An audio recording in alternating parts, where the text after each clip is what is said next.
Well, g'day all. It's just taken a while to get the camera gear sorted out, but it looks like I've got it sorted now, so hopefully we'll be able to start streaming. It's the first time in the workshop, so I've sort of set it all up just to try and do this first live stream just to see how the gear copes, and I thought, well, I might as well do a brush while I'm here, or at least do part of the brush while I'm here. I don't plan on staying here streaming and turning for too long, so so basically we'll just see how we go. You can see I've got a couple of cameras set up here just beside me. That's just so that I can get close-up shots at the lathe if I remember to switch to the different cameras, that is. And I've also got this one facing head on, so we'll see how that pans out as well. But yeah, so far so good. Everything seems to be okay. I just had a few issues trying to connect from here to YouTube with the streaming deck that I've got. So it seems to have sorted itself out now, so hopefully we'll be all good. Hopefully the sound's okay, although it might get a little bit noisy once I start the lathes running. I do have my lavalier mic, and I can actually set that lavalier mic up now, so it might make a little bit of difference keeping the background noise away and just focusing on what I'm saying. But anyway, look, I'm just going to cruise on along, and we'll just see how it pans out. And if anybody drops in along the way, make sure you say good day. Actually, I'll maybe just pop a note down on the computer for that too, in the stream.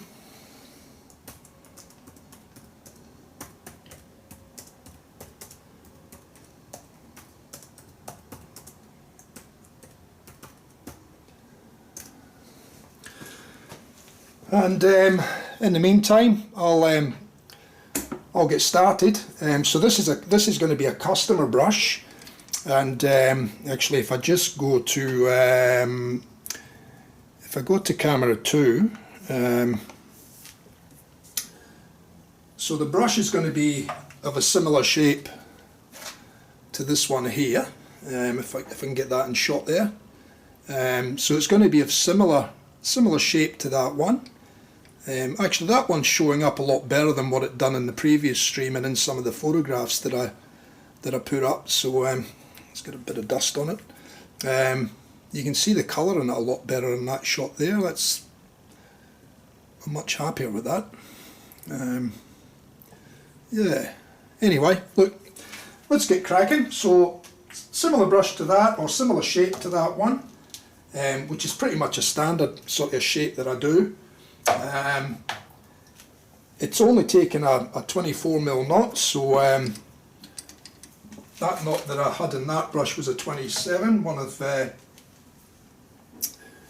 Rodium's knot, one is Serjan from Rodium's knots. Beautiful knots, absolutely beautiful. Anyway, let's crack on. So I've put the blank in the lathe, I've sort of centred it up the best I can. The blanks are a little bit out of perfect round, but I've centred it up. What I'm going to do is I'm just going to face off that end first, and then once I've faced off that end, I'll actually drill the hole to take the knot, and then we'll start the shaping process. It all takes a bit of time, but I'm in no rush. I just want to take my time with it. And like I said, I'm not sure how the noise levels are going to go, so just bear with me. It's all trial and error, and obviously I'll watch the video back later on, and that way I'll get to see and hear what's going on with the stream as it happens. Now I do have a face shield and I do have dust masks and stuff, but I'm not going to wear them at this point. I've got my glasses on, which are a polycarbonate glass, so I'm okay with that.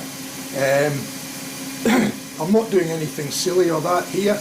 I just want to take it nice and easy, and it's basically just so that I can, move around the place a bit freer and so that you can hear as well. So basically I'm just going to take my time with it, and we'll see how we go.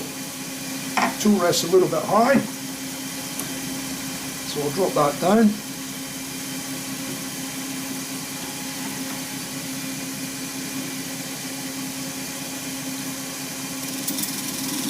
That's a bit better. I haven't got any dust extraction on either, guys, because if I put dust on,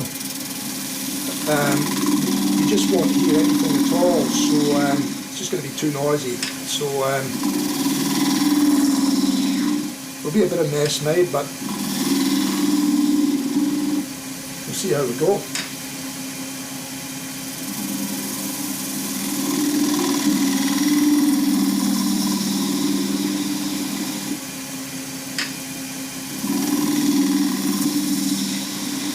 I've made a few of this Phantom Nebula one now. Chris Madden got one. Forget who else got them now, but there's been a few of these ones made. So you can see there, all I'm doing is just dressing up that end with the edge of the carbide cutter. The carbide cutters have got 4 edges on them, so you can loosen that Allen screw and you can turn the edges around and start with a fresh edge. And obviously they're replaceable, so and I find that the carbides actually tend to cut the acrylics and the resin blanks much better than what your normal wood turning tools do. I tend to find that some of the general wood turning tools get a little bit grabby and you can get chip out on them. Whereas with the carbides, they seem to cut, I wouldn't say they cut better, but they cut without getting that chipping or that you might get with a normal wood turning tool. But having said that, I do use some wood turning tools on the blanks as well during the shaping, because you just can't get in sometimes with the square or the round carbide cutters. So that's feeling nice and soft now and nice and clean. Actually, there's a few little bubbles in that one, so we'll keep going until we get rid of them.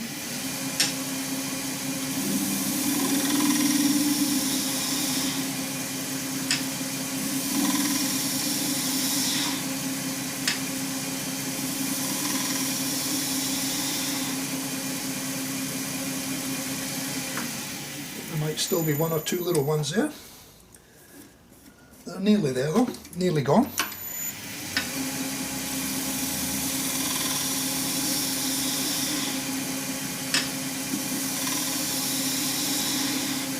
Tend to get a bit of static in the acrylic blanks as well, the resin blanks as well, which makes the shaving stick to everything. And occasionally you'll get them wrapping around the blanks and stuff as well, so you've got to stop and clear it before you can continue on. Just a couple of little bubbles there and then we're all good, I think.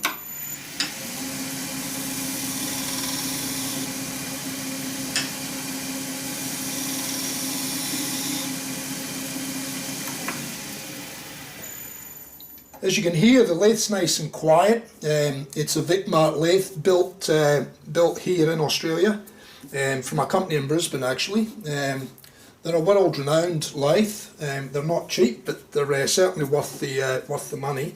They just go and go and go. And as you can hear in this one, it's really quiet, and you've also got variable speed as well. So it gives you good flexibility in what you're doing. So let's just go back to the shop now, and what I'm going to do is I'm just going to take a couple of measurements and put a couple of marks on. So what I want is I want the top of that handle to be very similar to this one. So that's about 24-25 mil down. So what I'll do is I'll get my pencil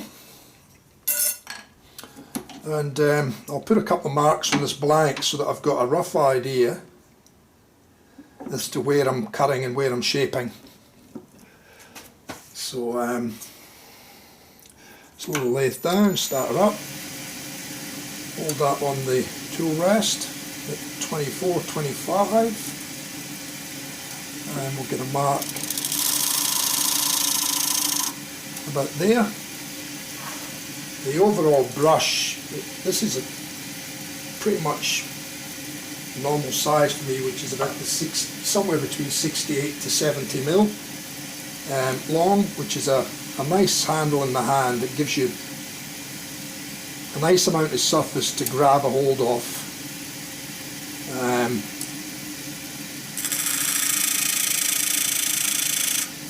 And I can get a nice decent shape in it based on those sizes.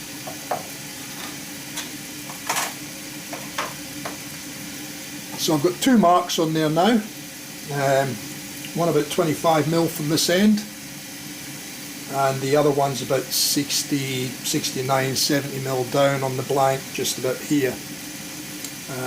Actually, if I go to camera 3,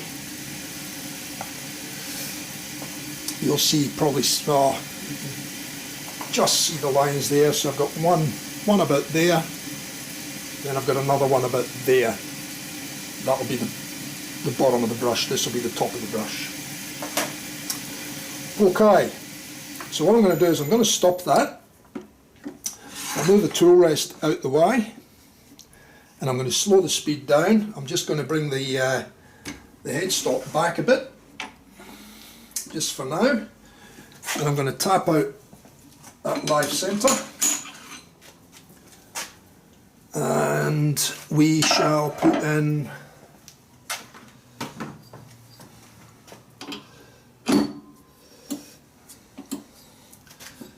a bit, and we're going to bring that up just till the point touches the blank. Lock it off, and then I'll start it up on a slow speed.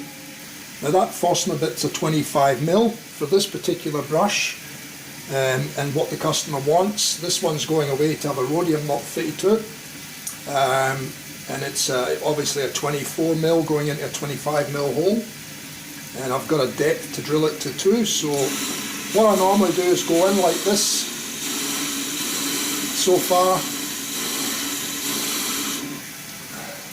then I bring my gauge here. There's a measuring mark on this tailstock. So what I do is I take that, set that to 0, and then I move the tailstock back in again until I start the flat part of the Forstner bit. Then I can lock the tailstock off, and then I can use this to measure how deep I go into the blank. This one's exceptionally deep too, so normally I wouldn't do them as deep as this, but that's what surgeon wants for this particular handle. So it's probably custom-based on how he wants the knot to be set, plus it might be based on the length of the bristles that Serjan is working on for the brush, for the knot I mean.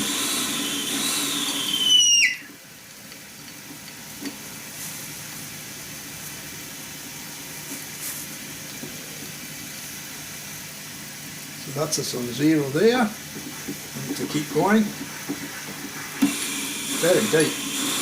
But again, he can put a spacer in it if he needs to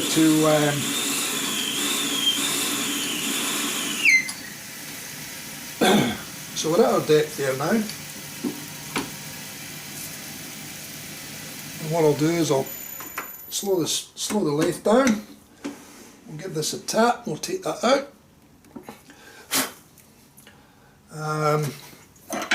And basically now I can take that back out now. Move that away.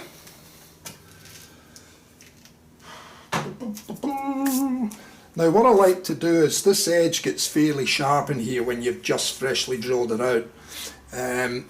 So I like to just give that a little bit of a hit with a bit of sandpaper just to take the sharp edge off, so when I do test the knot in there, it's not going to cut the hairs of the knot. So just give me 2 secs. And it's just very slightly, it doesn't take much at all, just to take the edge off it, that's all.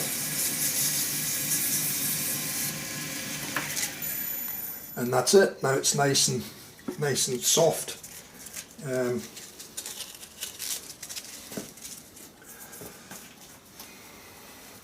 Now this is not the knot that's going in the brush. This is a two band, and as you can see, it's a nice fan. And like I said, it's not the right knot for the brush, but it just gives me an idea of what it's going to be. Okay, so we don't need to worry too much more about that. Now we'll get on to a little bit of shaping, So what I'm going to do is I'm going to put that live centre back in the tailstock, just for a bit of security when I'm turning. And what I'll do is I'll bring this up now, lock it off, and we'll lock the live centre into that hole. Now normally I would actually lock it in and it would bottom out on the inner, but because this one's drilled out so deep, it's actually going to bottom out in the rim. So what I might have to do is just start rounding that top edge first, very carefully.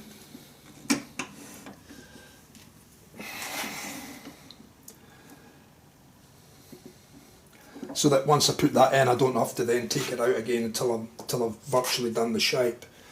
So now, we'll turn the speed up a bit now.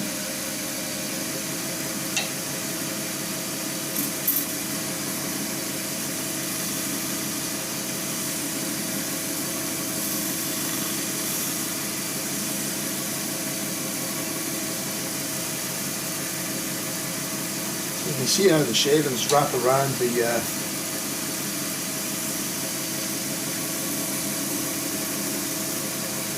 you got to stop every now and again and just clear them out of the way.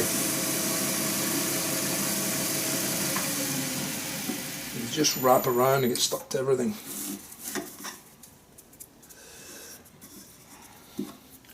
So you can see a little bit of colour coming out in that now. Let me start to turn it.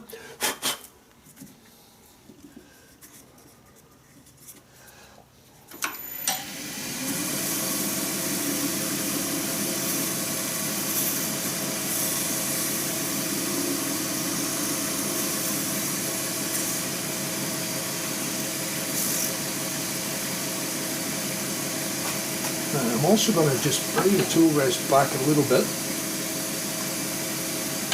and I'm going to make a cut in here which will be the base of the top section of the handle. Nice and gently, because I haven't got the tailstock in yet. That'll give me that mark. Makes it hard when streamers wrap around everything because you can't actually see what you're doing, so you can't machine when you can't see what you're doing. So what I'm also going to do now is I'm just going to bring this nearer the chuck, and I'm just going to put I'll drop the tool rest, and I'm just going to put the bottom mark on the handle so that I know where the bottom's going to be.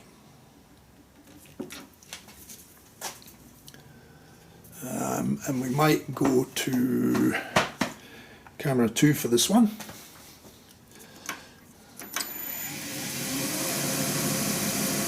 So I'm just going to put a small cut in here with a parting tool.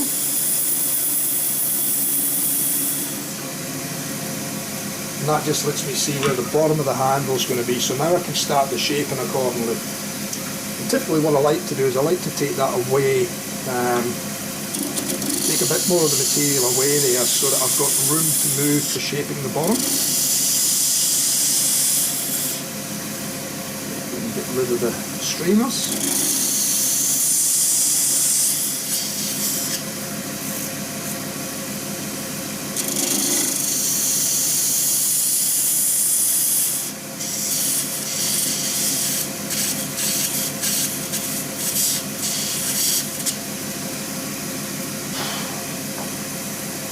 So that view's letting you see me go in with the cuts anyway. I'll change it back to the other view in a tick. And that's just opened that up to let me get more room to the bottom for shaping. Okay.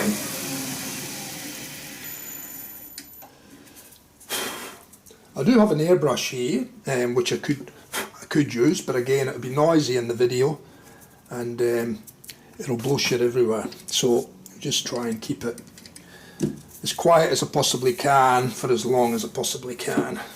Okay. So you can see we've got a cut here, which is the top section, and then this will be the bottom base part of the handle. So what I'll do is I'll round off this top section and get that to near enough the shape I want, and then I'll start on the base part here. So what I might do is I might flick back to camera 3 now, and that might let you see a little bit closer what we're doing. So I don't want to put the tailstock in yet until I just get a little bit more off that shape starting to form. So I'll just be gentle so I don't knock it off balance or centre and have the piece flying out the chuck.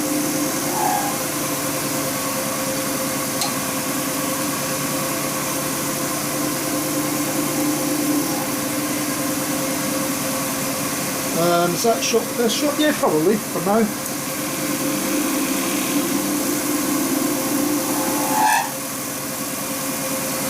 A little bit of vibration there, so we'll just back that off a little bit. A little bit more there. So we're getting closer to putting the tailstock in.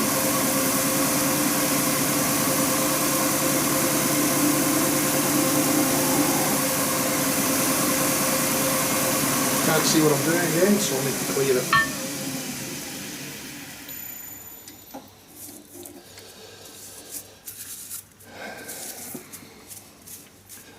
The joys of turning resin handles. I might need to use a little bit of air actually, because the static in it's just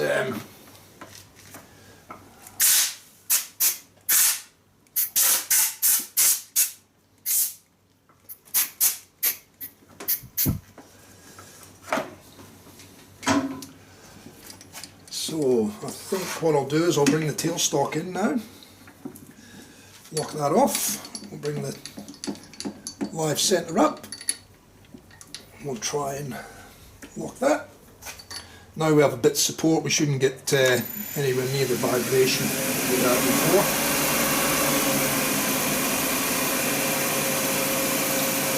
I need to bring the tool rest up a bit.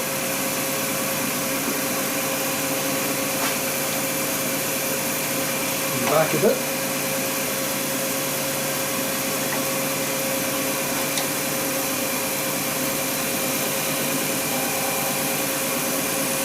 So you can hear that vibration's gone now.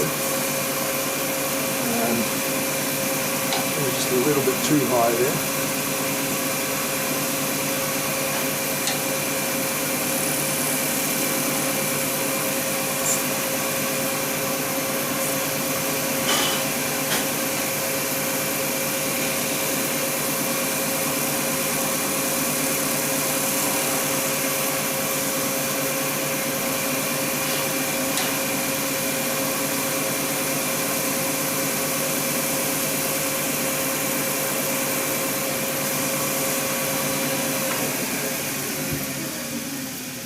You should see it in here, I've got streamers flying everywhere.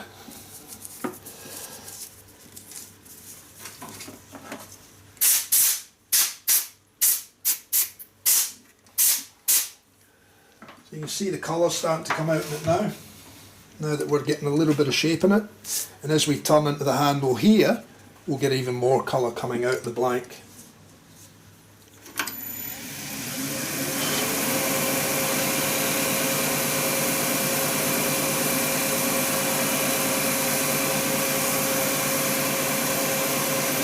Sometimes you can get it to come up, sometimes you can't.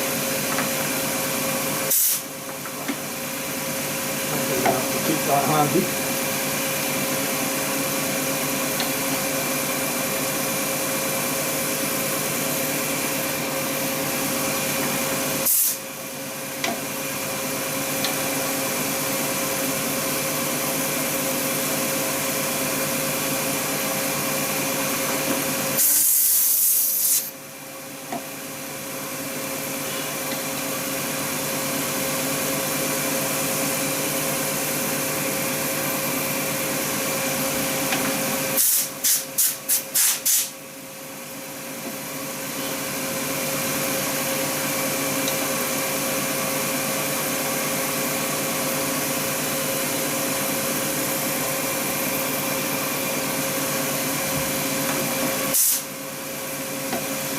we're almost there with the shape for the top part, I think.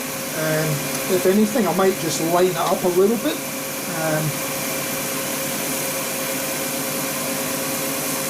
And reduce the size a little bit so that the base of the handle actually is slightly larger than the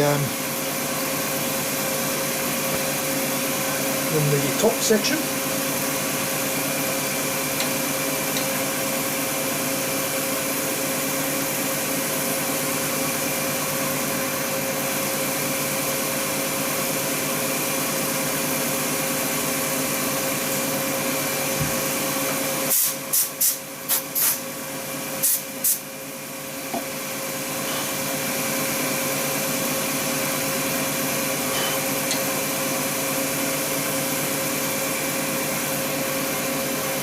Nice fine cuts as well, makes it reasonably a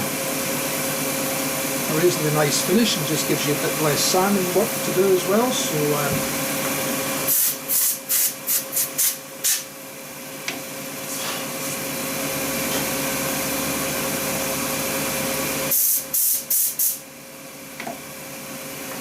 let's see how that's looking.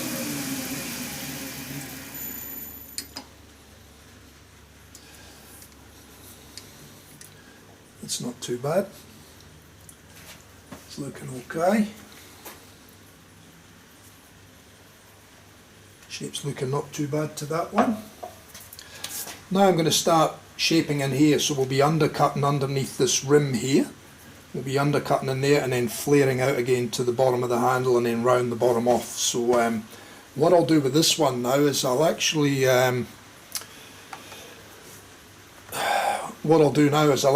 go to carbide for this. You can go in with a spindle gouge and hollow it in, but I tend to find that the carbide works better. If you do get a grab with carbide though, which you can do, especially in acrylics, harder resin acrylics, and it will chip out, so you've got to be very, very careful and make sure that you've got a good grip on the tool and you're engaging the cut properly. So what I like to do with this is I like to get this up past centre so that the handle is up higher and I'm coming down on the cut, and I find that that tends to be less grabby and I get better cuts that way.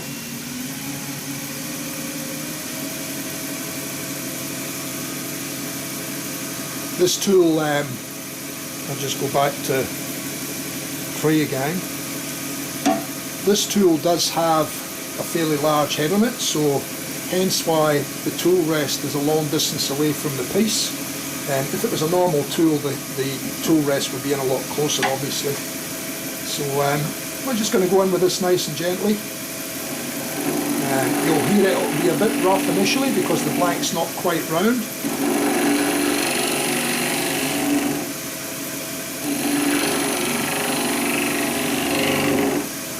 And as we work our way through it, that noise will get smoother and smoother.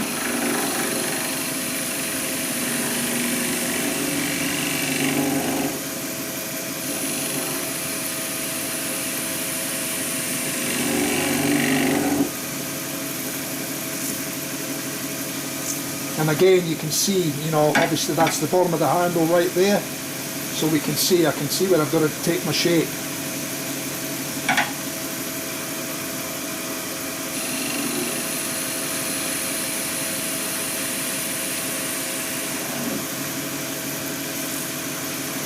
I might give you another view on that too. We'll see how that shows. So we'll go to camera 2 here. We'll see how that looks. You'll get to see the colour probably more.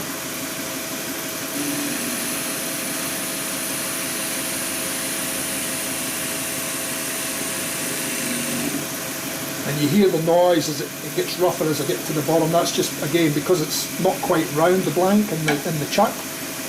But once we're finished, it'll be nice and round and on centre.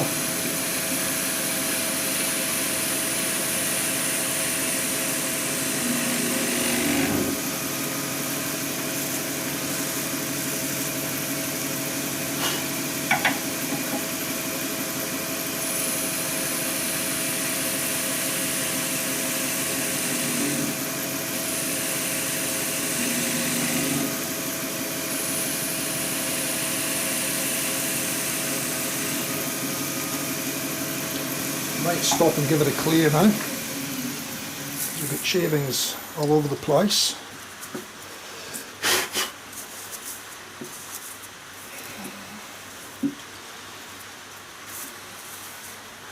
What it does is once it catches too on the chuck or on the piece, it then drags the rest in that's lying on the bed, and you drag that all in as well, and it becomes a bigger mess. But you can see it's starting to smoothen out through here now. We've already got the top shaped. That ring will come back in a little while to put the final sizing and the shape on that. But we'll keep going with the hollowing out of that handle until we get the shape we want.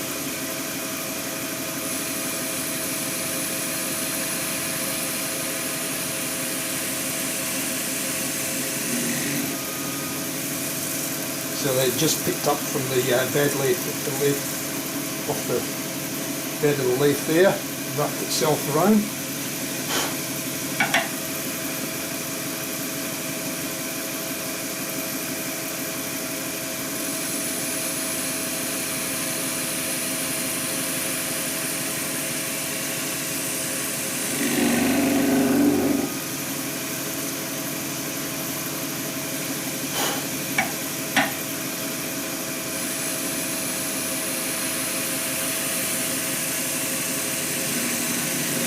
I'm just slowly working my way down to that bottom. I'll stop a little bit shy of the bottom so that I can I've got enough material to round it off.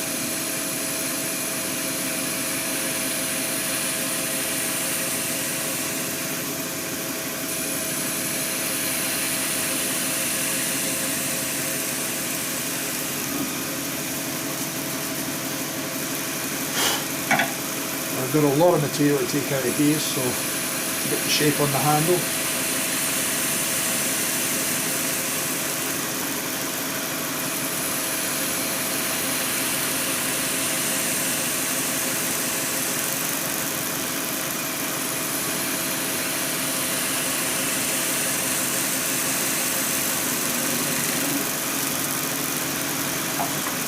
We'll need to just stop and take that off now.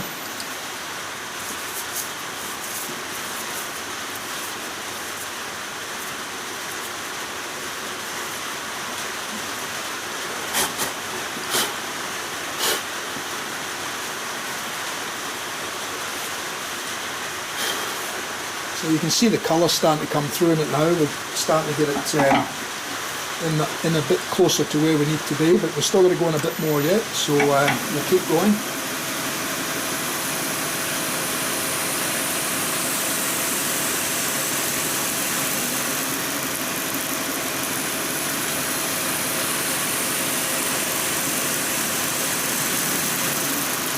I just need to be able to see that bottom section so I don't go too far.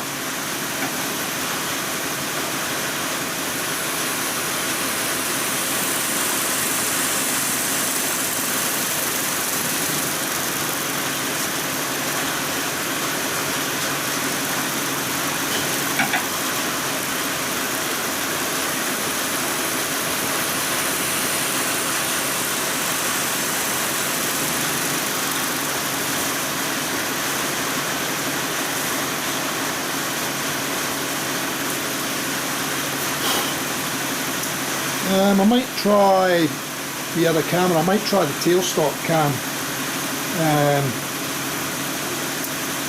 just to see if that shows any different. Not really.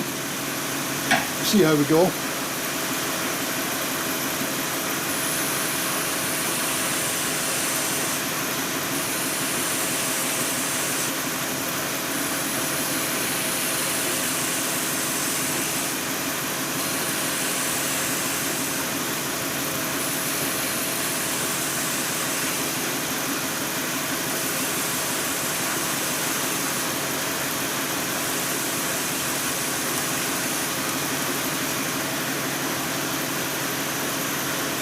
Okay, give that another clear so we can see the bottom.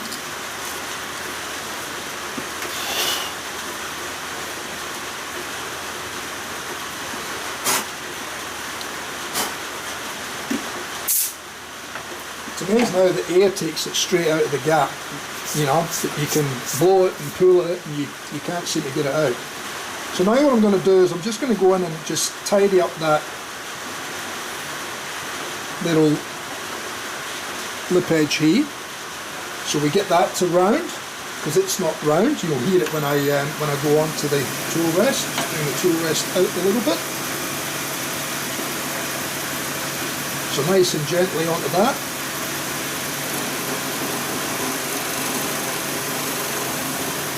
So we get that round.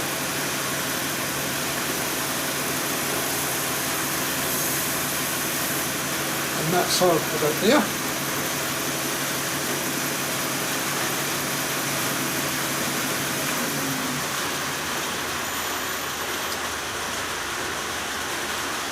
Yep, see that there. We just need to come back into here now and just hollow that out a little bit more. So we'll go back to the carbide.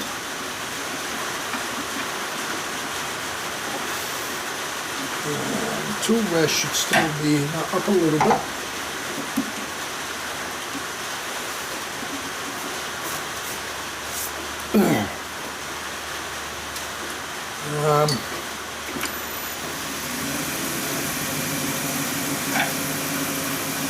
Yep, that's about right.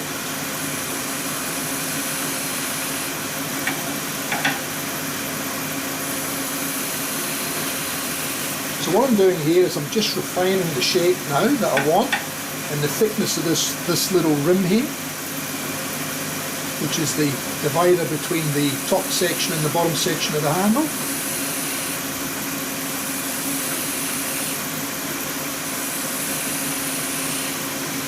And just making sure that the shape, all the time I'm continually looking at the shape and making sure that the actual shape looks right. You'd be amazed at how some people just can't grasp that and they turn the shape and they think it looks nice, but design wise it just doesn't appeal, it doesn't.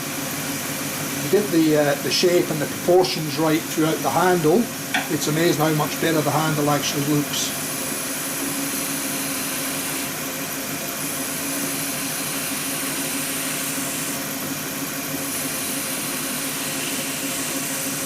And that's all I'm doing here is just refine until I get it exactly looking how I want it. And then once we've got that shape, we're pretty much done. We can then go back to go on to sanding and finally polishing, hopefully.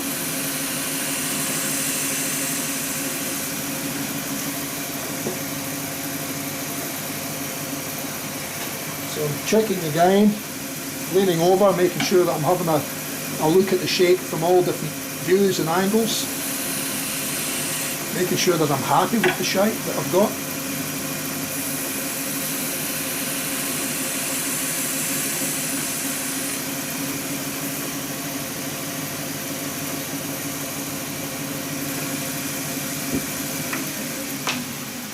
Can't see again, so I just need to get the out to get rid of it.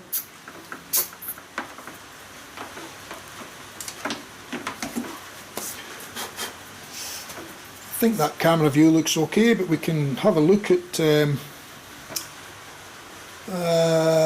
let's have a look at camera 2. Yeah, you can see it, you can see the shape there. You see it's taken shape. Head down shot would probably be the best shot, but I don't have a head down camera at the moment, so that'll be something I'll have to look at down the track. I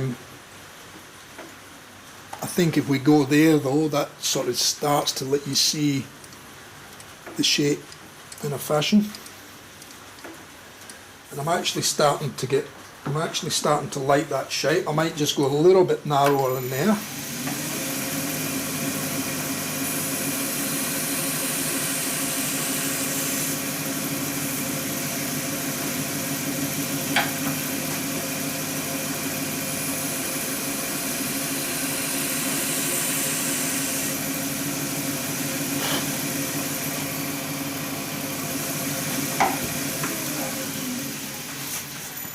what I'll do is I'll just check, I'll just set go to camera 1. So I'll take a rough dimension off this handle just to see where we're at, and we should be getting fairly close, I reckon. So we'll tighten that up on that inner diameter. Yep. And if I check that on there, beautiful, spot on. Okay, so we're at our diameter. Shape looks good up top down to the base here. All I think I've got to do here now is just take a little bit more in, a little bit more in there, this section. What's going on here? Cut.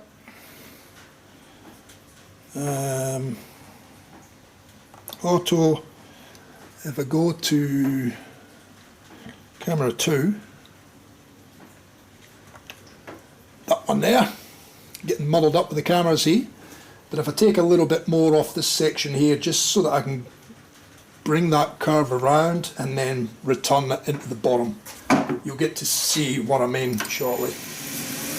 Okay, so let's just have a play with that now. So drop the tool onto the piece nice and gently so that I don't get any marks in it from where I've previously turned. All I want to do is just round that, start that round over and get rid of the outer centre on it, and then the rest will get done from the bottom.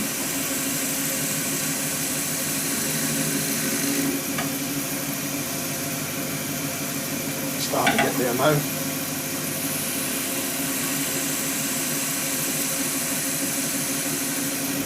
You can hear that cut's a lot smoother now until I get right virtually down to the bottom.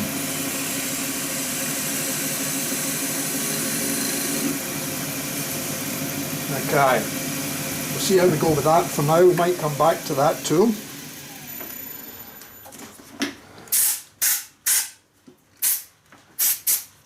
So what I'm going to do now is I'm just going to round off from the bottom now, so I do that with a skew chisel using it as a scraper.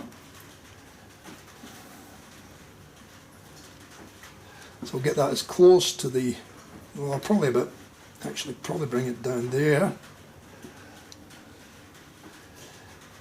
I just need the edge of the skew to actually sit on that.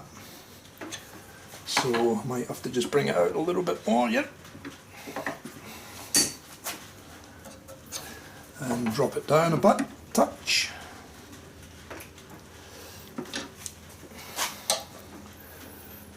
Yep, that should do it. Okay, so we'll come in from the bottom now, being careful not to touch the chuck.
Now it's a case of blending that bottom curve in with the internal curve in the handle this way at the bottom.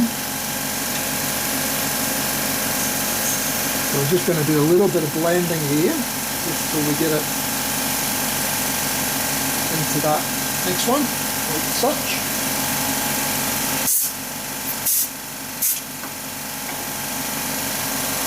Still needs to go a little bit more. Actually, what I might need to do is go in with the parting tool. So what I'll do is I'll stop the light.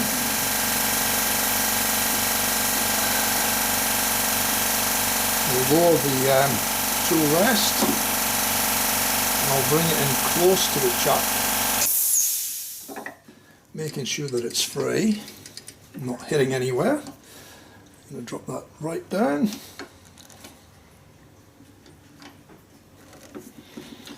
And I'll go in with the parting tool again and just take it a little bit more so I can cut more on the bottom round of the brush at the base.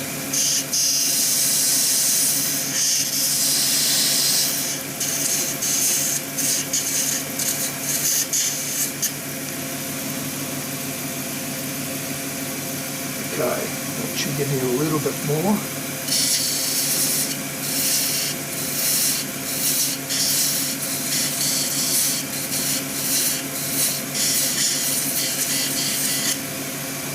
Okay, now we'll stop the lathe again. It's always a good idea to stop the lathe when you're moving the tool rest, because if you get caught in the jaws of the chuck, it can be quite disastrous. But I do tend to just pay attention and take my time when I get on the lathe. I basically engage the brine. You can't be thinking about what's going to happen tomorrow or whatever. When you're on these machines, you've got to have your wits about you all the time. Okay, so we'll go there now. We'll go back to the skew as a scraper, probably a little bit more.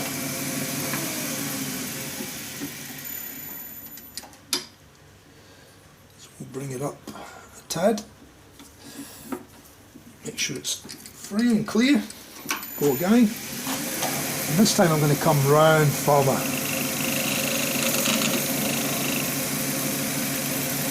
I just want to try and get that curve blending into the handle curve.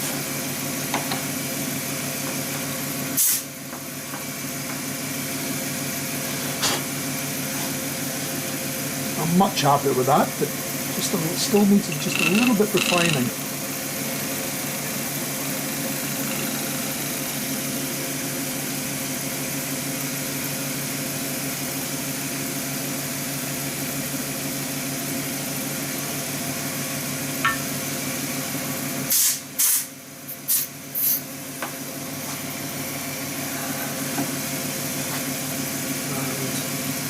I'm nearly there, but I think I still just have to give that a little bit more round in the bottom there, and then I think we're there. I think that's looking quite nice. So back to the skew.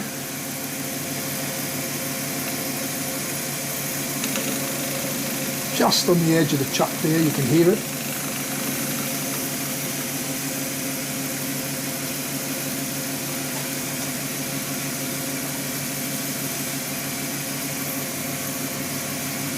I think that's going to probably do us.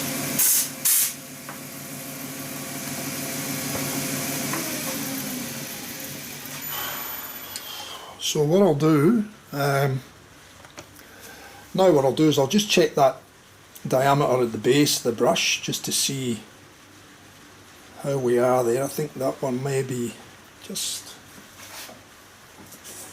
marginally, oh no, we're good.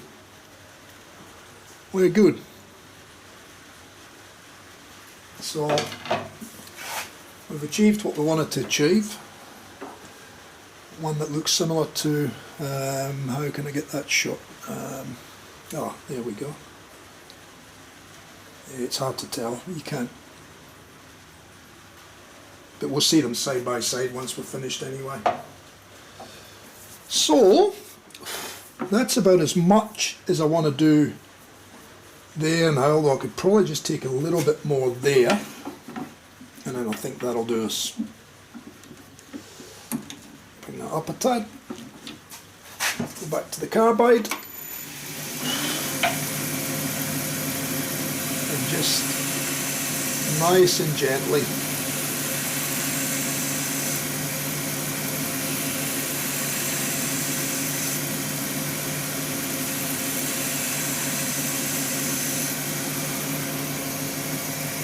And I think I'm going to be happy with that.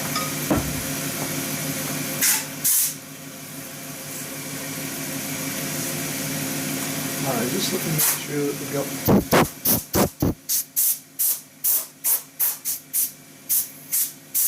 all the gear very clear, dust.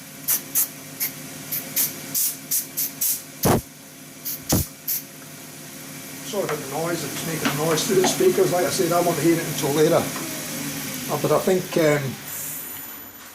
I'll be going to my lavalier mic, which will, I think it'll be a lot better. So there we are, there we have it.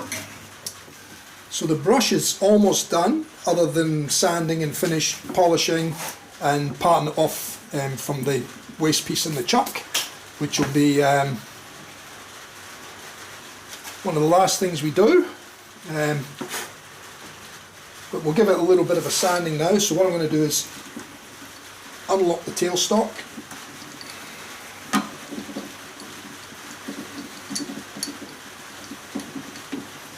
I'll slide that back out the way a tad,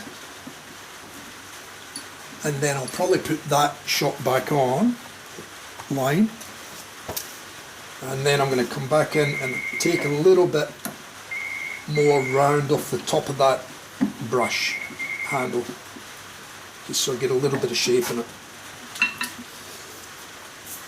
where I couldn't get in for the live centre being in. So just very, very lightly here.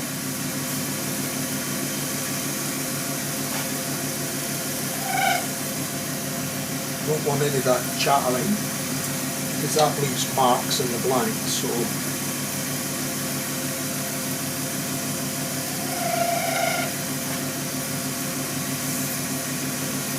let's have a look at that.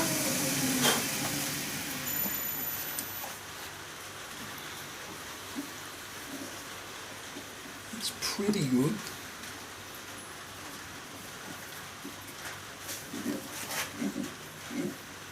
Maybe just a little bit more rounded.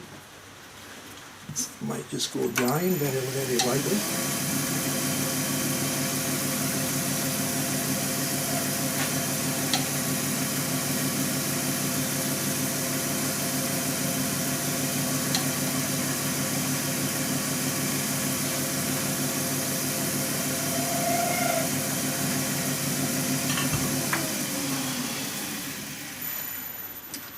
And that'll do us, I think. Get rid of some of this shavings. Okay, take the tool rest out the way for now.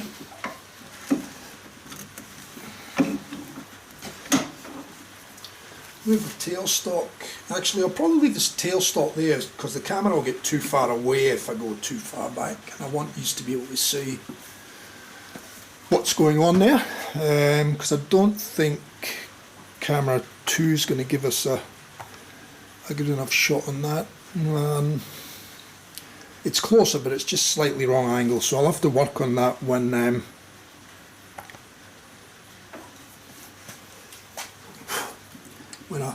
watch the video back and see what's going on. Now I do have to just take off the sharp edges of the rim here. So again, it's only a very, very light touch, so I don't need the tailstock, but I do need to bring that further back.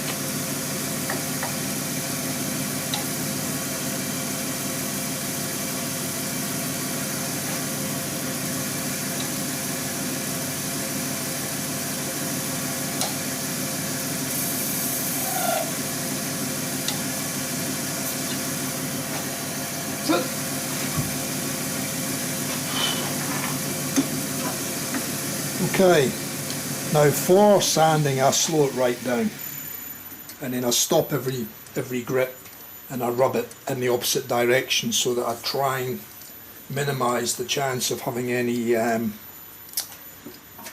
scratches or sanding marks in it. So I've got some sandpaper here,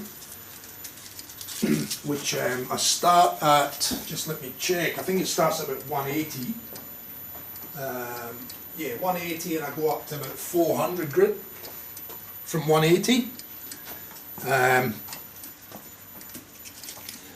So you'll see it change. You know, it'll look quite rough, and then it'll slowly get better and better, smoother.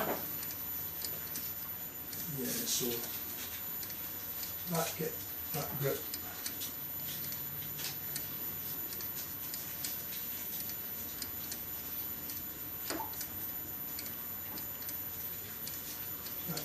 and that grip. Okay, got the grit sorted, so give it a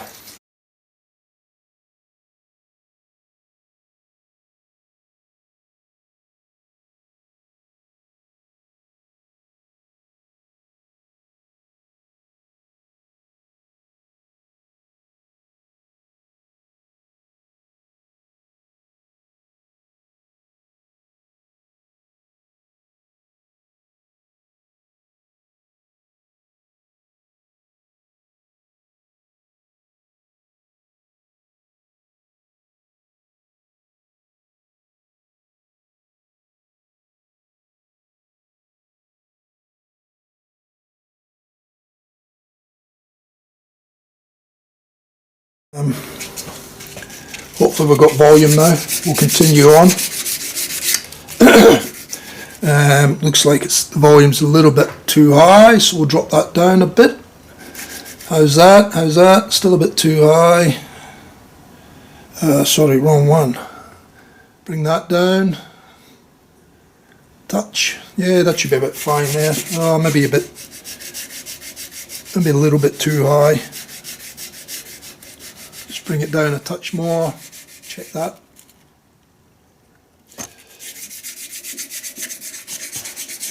So I'm just going through the grits at the moment. I'm on the second grit from my 180. I started with 180. I'll go up to about 400, and then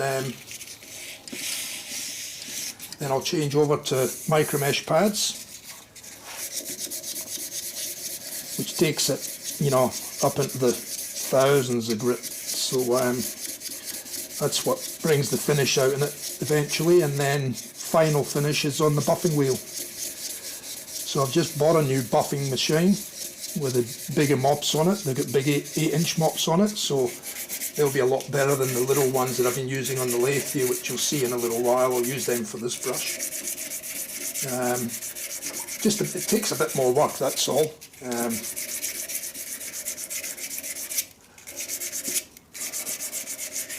With the little mops, the bigger mops will be easier and quicker, and probably give a very nice finish as well. So okay, that should be enough for that grit. So what I'm actually doing is I'm taking out the scratches by sanding in different directions, rather than just sanding in the direction of the rotation of the lathe. Some people turn the lathe into reverse. I mean, this lathe does have reverse on it as well, but I tend to find that just sanding by hand, anywhere where you think you've got sort of radial marks in it, I find tends to work better, and it just really does take those marks out.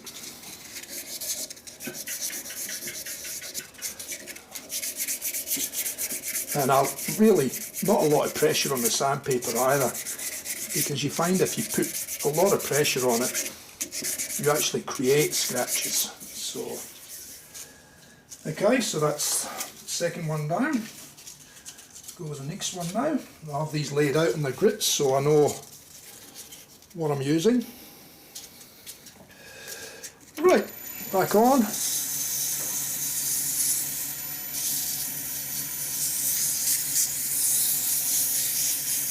Sorry for the technical difficulties there before. We probably lost a few minutes trying to sort the issue out. For some reason the control software was showing that the cache which runs on the mixer, it showed the cache had gone to 100%, which means that your stream's going to fail. But at the same token it done that, it was actually still, the data rate was still up at the 9 megabits a second where it's supposed to be. So I don't know what actually caused that to drop out there. mind you, I am running a couple of Ethernet cables out into the shed, so to get the live streaming happening. That'll become a more permanent thing as I get more comfortable with it and I see that there's a bit of interest. If there's no interest, then there's no point in me doing it. I'm as well doing these and just in the shed on my own. But we'll see how we go. It's all new. And I don't mind sharing.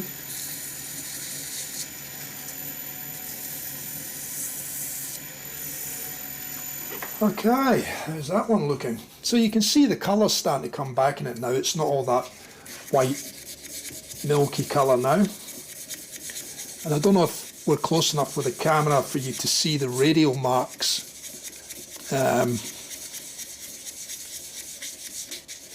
Maybe if I go to, oh, is that is the, yeah, that's the tailstock camera there. Yeah, I don't think the headstock one's going to show it either. You can see the radial marks there, very slightly. But what you'll find is that once I go different directions like that, that those radial marks actually start to disappear. And that's just basically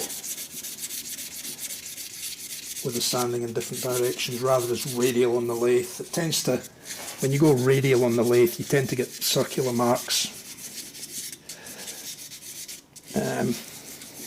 It's pretty hard to eliminate them 100%, but you can get them so that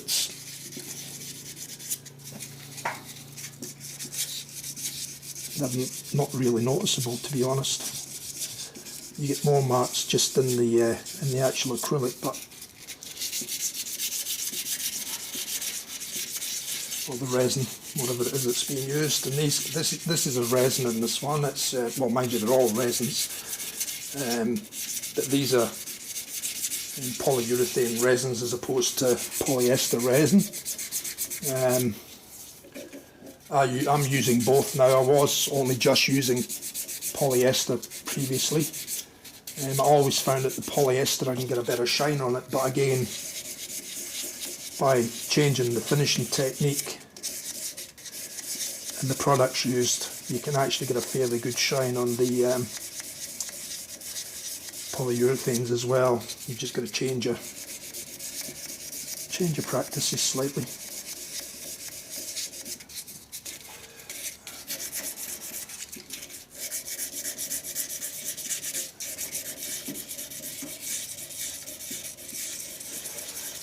There's probably just as much work goes into the sanding and the finishing as what there is in actually turning the handle. And then obviously the part that you haven't seen is the casting, but I will be doing some casting videos, so you get to see how the casting is actually done. That's a fairly timely process as well, unless you set yourself up to do a whole heap at any given time, which, you know, I only do a few at a time normally. I don't do an awful lot in one hit.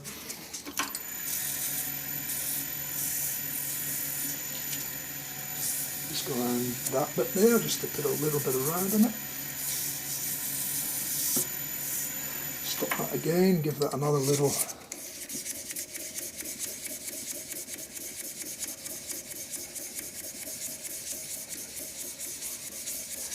So you can see I'm actually sanding in like a sort of circular motion on the piece, and obviously following the shape of the handle as well. And anywhere I see any other marks, I can go back in and just keep sanding just to get rid of those marks. This Phantom Nebula's actually got a lot of nice colour in it, and probably a little bit more colour than what some of the other blanks have had, so it should look quite nice, this one, I think. Okay, now we've got the last strip, which is 400, and we'll do the same again. So a little bit with the lathe on, nice and lightly. Not too much pressure, there's no need to. Let the sandpaper do the job.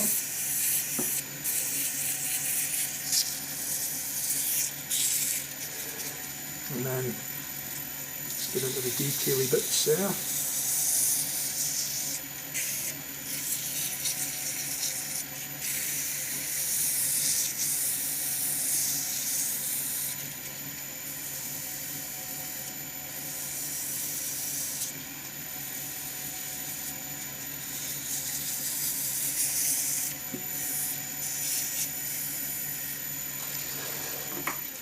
Have another look. Yep, we're getting there now. Focus. There we go. We're getting there. Go to the preview one there, that shot there. You're actually getting to see the shape and see the colour coming out in it. But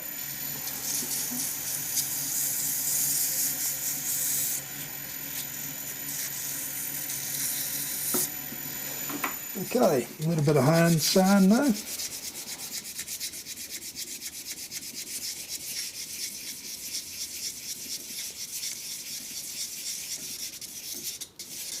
Not too worried about the very bottom because I'll do the bottom last when I turn the handle around in the lathe and then part it off. That'll be the last part that I'll do.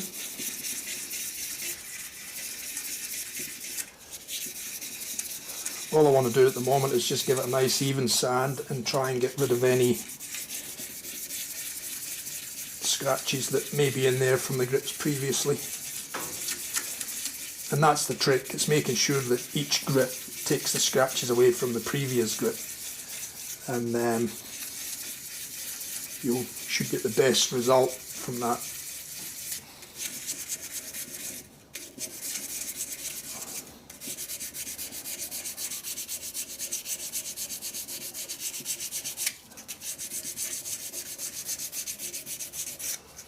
So I just keep changing direction and honing in areas that I see that maybe I've got a bit of light scratching, and generally it goes away. That handle's getting there now, there's not too much in that now. A little bit here and there, but it's getting there. That's the main thing. It's getting there. I'll probably take that volume up a little bit more.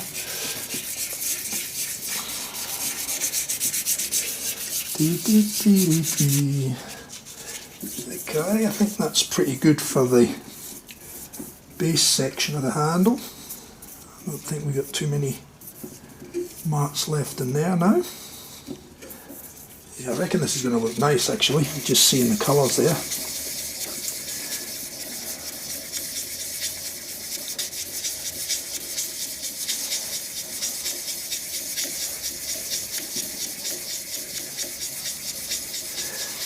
Yeah, that little technical difficulty that we had there before, I mean the idea of the cache is so that if there's an issue with your stream or your bandwidth, that the cache kicks in and it keeps part of the live video footage in cache, and as the bandwidth comes back then it frees up. But what I've noticed is if it gets up to 100%, which you know, it never normally moves actually, but if it does get up to that 100%, then your stream's basically failed and you need to restart it, which is what I've done. So hopefully we didn't miss too much.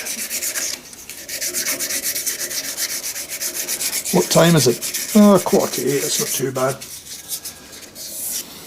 I'm not in any rush with it, I'm just taking my time, so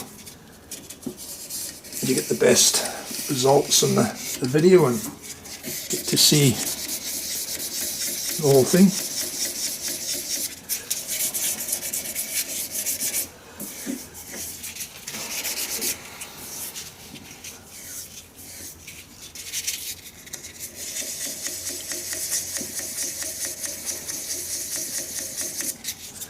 These detailed pieced sections can be they're the ones that you've got to spend the time on to make sure you get in there and make sure that they're smoothened out as well, because you can't go back later once you part it off. Well, you can, but it's difficult.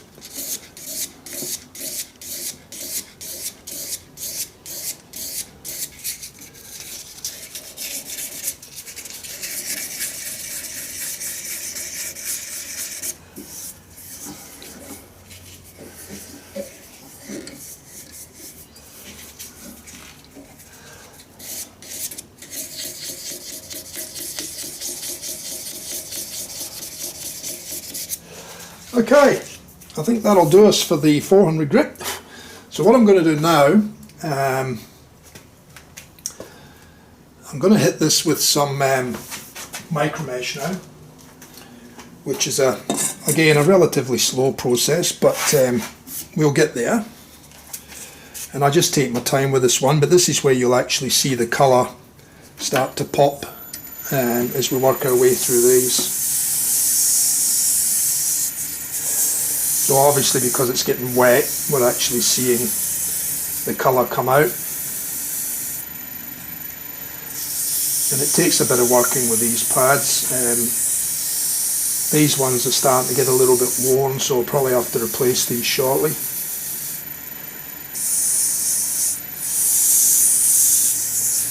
But you'll start to see if I just stop that lathe now, you can see the colour in that now. So if I go to that one, and you can see it's just basically popped. I mean, it's obviously wet, but that's the look we should achieve after we've finished sanding and we've buffed it. So I'll continue on. It's a fairly slow process, this one. I like to do the same thing with this micro mesh as what I do with the sandpaper. I mean, you could use wet and dry sandpaper as well, it would do the same thing, which is maybe something that I'll try down the track. I've always used the micro mesh pads right from my pen making days, and I've sort of stuck with them, and as long as you look after them, they last a long time. But like I said, these ones are starting to get to the stage where they've seen better dyes and done a lot of work, so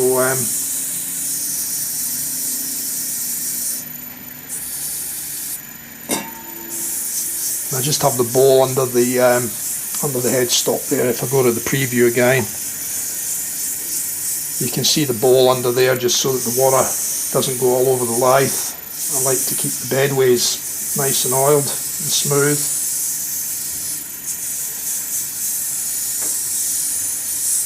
And these pads are fairly flexible, so they follow the shape that you've got in the piece as well. So you just got to make sure you again sand it all nice and evenly. And again, I like to stop in between and just give it a touch up in different directions. So again, any fine marks again are being worked on to try and remove them. And you can actually hear, I'm sure you'll be able to hear it in the video, but you should be able to hear the grittiness of the pad. So it's actually working away. I do have some paste sanding abrasives as well, which work quite well, and I might actually, oh no, I won't now, I'll continue on with this now. I was going to say I could probably try and use one, but it's probably best just to stick with this now, I think. And again, like I said, it's just sanding it in different directions so that we're making sure we're minimising any chance of lines and scratches. But even if you get very, very fine ones, you can generally buff them out with the buffing compound, so as long as they're not too deep.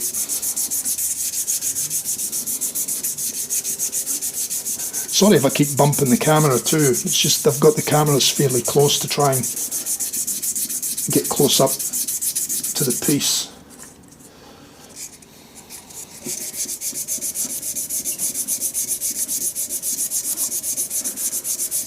So you get a good view of it.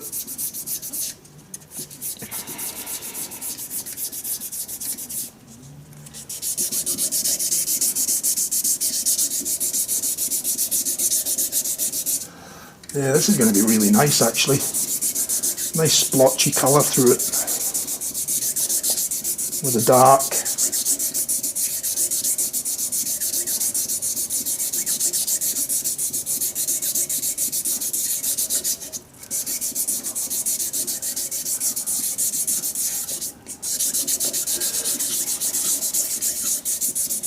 I do like this shape. It's really comfortable in the hand to hold. You can get a good grip on it, and it's a nice, just a nice simple but very pleasant shape.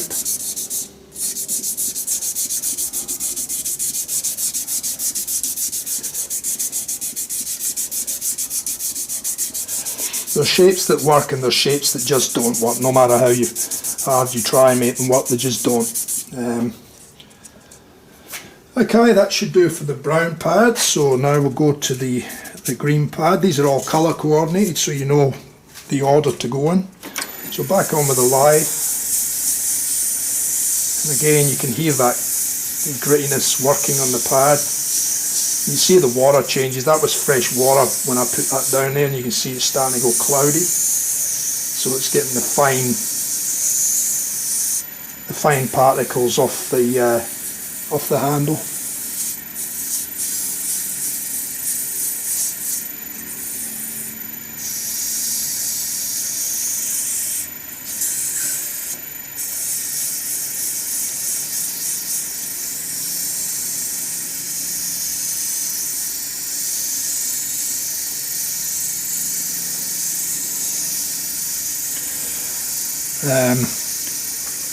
I do have, you'll see it up behind me here if we're lucky, just up here, I do have that colour chart in there so that I can make sure that I'm checking the order if I get them mixed up, but I sort of keep them lying in the order that they need to be used, and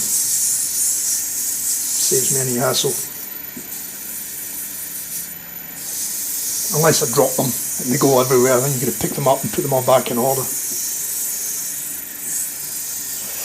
That should do that. So we just give it another rub.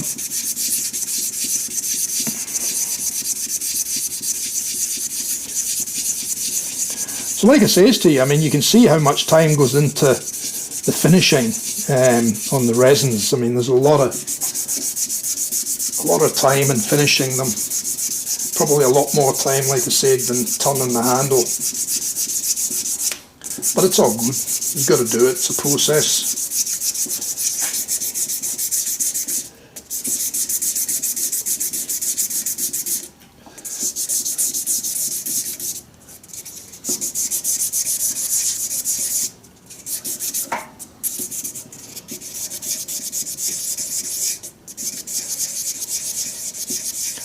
I've left that tailstock in so that you can actually sort of get a better shot of what I'm. Oh, sorry, I flicked to the wrong cut. We should be there.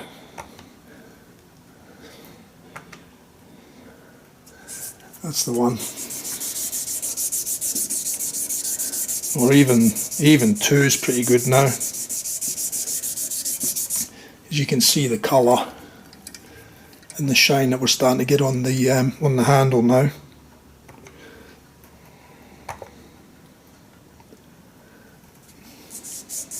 There we go. Getting a couple of these buttons mixed up on this mixer.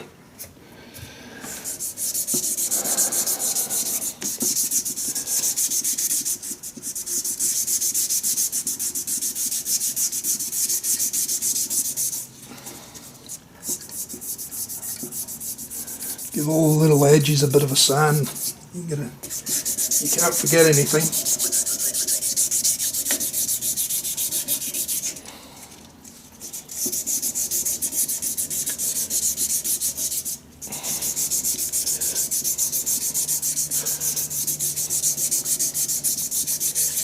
Just watching the data rate bounce around a little bit again, around that 9 megabytes a second there, but the cache hasn't moved. It's saying it's all okay, so the stream's obviously good at this stage.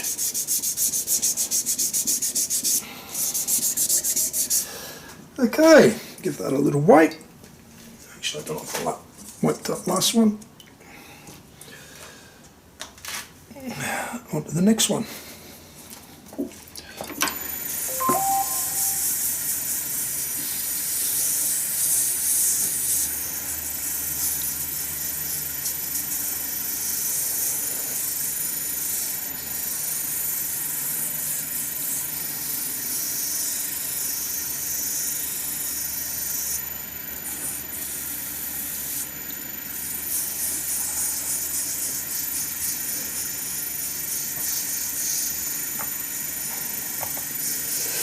by the way, just in case I forget at the end of the video of that, I'd really appreciate if you could like the channel on YouTube. If you happen to stumble across it, even after the live is finished, it will still be recorded and stored up in our channel. So I'd really appreciate if you can just drop us a like, and better still if you can subscribe to the channel. That way you'll get notified of any other videos coming up. I plan to try and do some videos on a fairly regular basis, or as regular as I possibly can. So obviously you get to see different brushes, you get to see different shapes. I'll also be doing a little bit of casting for the brushes and anything else that I'm doing, and you might even get the odd piece of wood turning and stuff that I might do if I've got something comes up. So yeah, so I'd really appreciate if you could subscribe to the channel as well. It's only just new, so there's a lot of learning along the way to be done, but I'm pretty keen to give it a crack and keep it going. So yeah, drop us a like, or a subscribe, even better.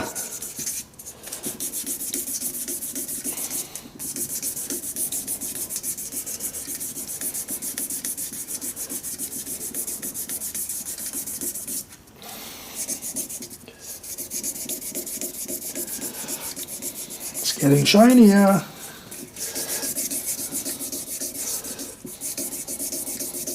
Still a few grits to go yet though, but it's actually coming up quite nice. This is a customer brush. This one will be heading down to get a rhodium knot fitted in it by Serjan, and then it will be making its way over to America. I've had a few go to America, the UK, Ireland, Germany, France, so yeah, all over the place. Actually, I forget how many, there's other places as well, but not a lot, but it all helps. Gives me a little bit of pocket money to play around with.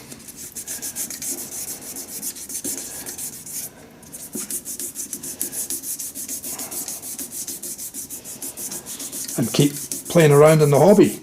I've sunk a lot of money into the hobby, into the workshop and equipment over the last few years. When I decided to quit full-time employment, and I've got a couple of big laser machines that I run as well. They're in another section, another area of the house. I run them. I don't do a lot with them, but I don't think I could part with them. They're just so handy to have for various different things. Give that one a bit of a wipe. On to the next one. Boring, isn't it? But it's got to be done.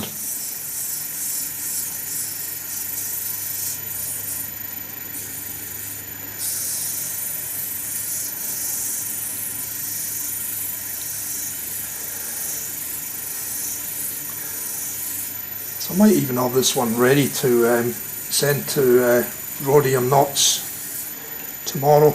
If not, it'll be Monday. I did tell Serjan it would be Monday. I hope that's how you pronounce his name. I've never actually met him. I've only just chatted to him on Facebook and Instagram and via emails. Nice guy. Very, very top quality knots that he hand ties, the old traditional way. They're absolutely beautiful. They're so dense, and the tips of the brushes are so soft. Just absolutely luxurious.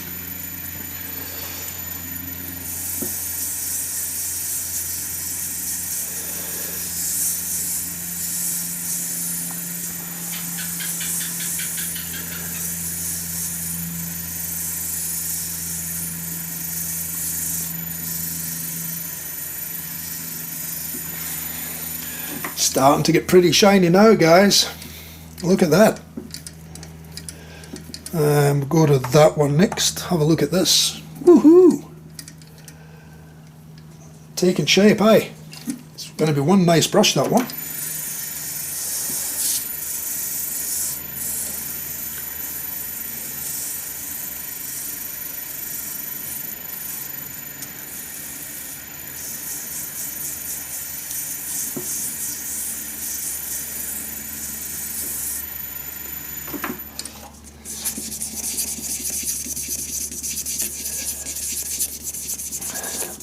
This is the longest part. Once this part's done, it doesn't take long to actually part the brush off, and then it's just a case of final shape on the bottom. A little bit of sanding on that as well to tidy that up and get it same as the brush, and same as the handle, brush handle, and then that's it. She's ready to have the knot fitted. When I first started making the brushes, I used to do it different ways, and I had different chucks to take one from start to finish, but the way I do it now with just the two different chucks is I've found the easiest and quickest way for me. The second chucking method, so once I've finished sanding, you'll see the second chucking method, and you've just got to be careful with it, but I've never had one let go on me. I've had a couple of timber ones crack because I actually hold it from inside. When I put it onto the other chuck, I actually hold it from inside where the knot recess is. So the chuck's actually an expansion. But the resins and the acrylics and that are they're actually fairly strong. So you can still get a lot of pressure on it, but when you turn it, obviously centrifugal force and a cutter being applied to the bottom of it, which is this, where roughly here, so it's that far out from the chuck. You've just got to be a bit careful, not do anything too drastic, or you can cause it to jump out the chuck, which I've had done when I first started doing brushes. So then that's when I started to look for different ways of doing it and changing my technique, and I find that works for me now. You've just got to be careful and gentle. Smooth, light cuts if you cut.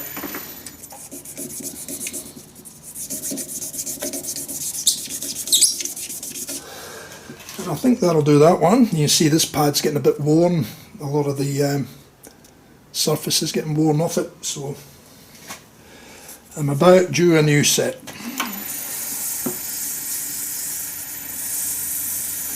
You can hear they're not quite as gritty now either. Obviously we're getting finer in the grits. The finest grit it goes to is 12,000, which is the last pad. So the last pad's 12,000 grit. Bearing in mind that we started at 180 and went up to 400, and then jumped to the micromesh pads, which start at 1,500, and like I said, they go up to 12,000 grit. So it's fine, very fine. But you need that to get that nice polish finish on it, you know.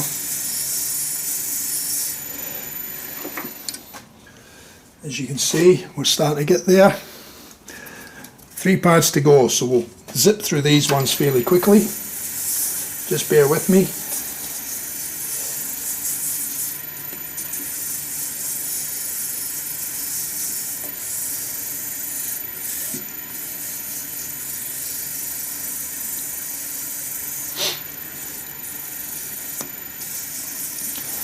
Lathe's nice and quiet, isn't it?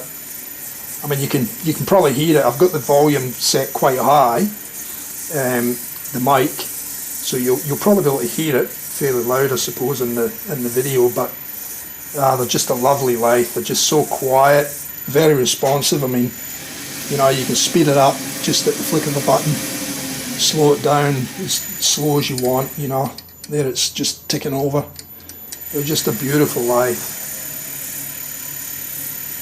Well worth the extra money. and the reputation they've got throughout the world is just phenomenal, which is good to see. An Australian company, local here in Brisbane.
Okay, and the last one now, which is a 12,000 grit.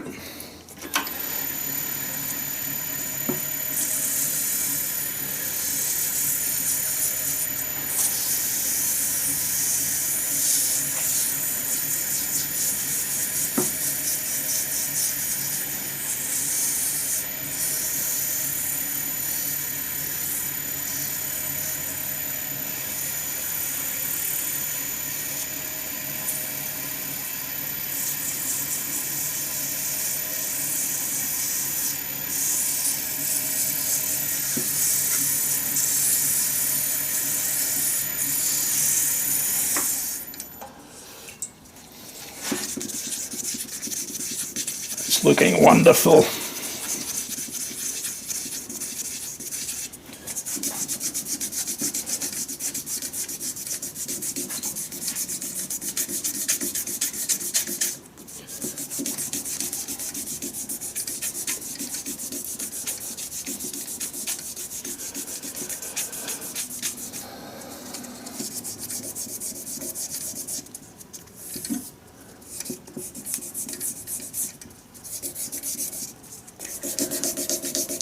I've got to set up the new buffing machine yet. I've had it for a week and a half, 2 weeks or so now, and I've set it up with the mops and everything on it, but I just haven't bolted it down to a bench yet. I'm going to rearrange all my benches in the workshop. I'm actually going to build some along one of the long walls so that I've got more shelf and cupboard space, so I can tidy the place up a little bit, because I have shit everywhere, which is unfortunate, but I'll just have to make do with it, to be honest. It works, but it's painful sometimes when you've got to move gear and equipment and stuff laying around to actually do something, do a job.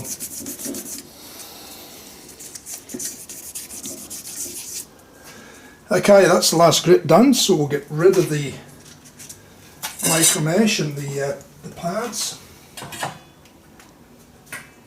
Just let them float about in the water. Get a little bit of a paper towel.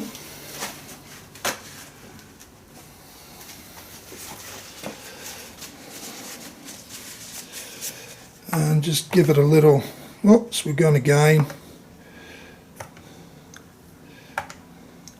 Oh, there we go. So just going slow. I'm just going to take the water, the worst of the water off the handle now, which it'll dull it down again a little bit, but once we buff and polish, you'll actually see it will come up nice. I just want to try and get it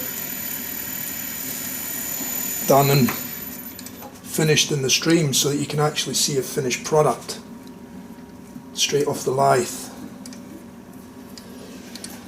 So there you go, that's her. Now, let me think, what do we need to do now? I think that's pretty much everything. I think I need to release that now from the chuck, and end for end it, put the other chuck on, end for end it, chuck it up again, and then part off the waste piece on the bottom here in the chuck, part that off at this end, and then it's a case of just hollowing out a little bit of the bottom so it's a little bit concave in the bottom of the handle, and then sand that, and then we're ready to buff it and then give it a final polish, and you'll see the end result. So not too long to go. But what I'm going to do is I'm just going to move this tailstock camera back a little bit, so I might go to, I'll leave it on this shot for now so you can see what I'm doing. So we'll undo that now, take that out the chuck, so that unscrews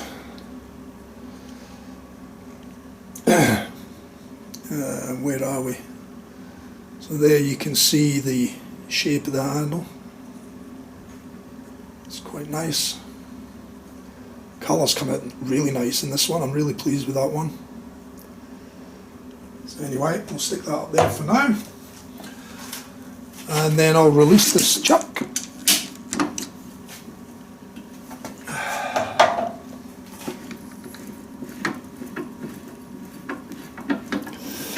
The heavy little things. This one's even heavier. Look at the size of this beast.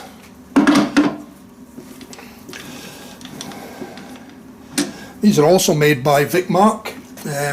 Again, here in Australia. I think it's got it stamped on it. Yep, Australia, somewhere in there. Yep, Australia, and Vicmark.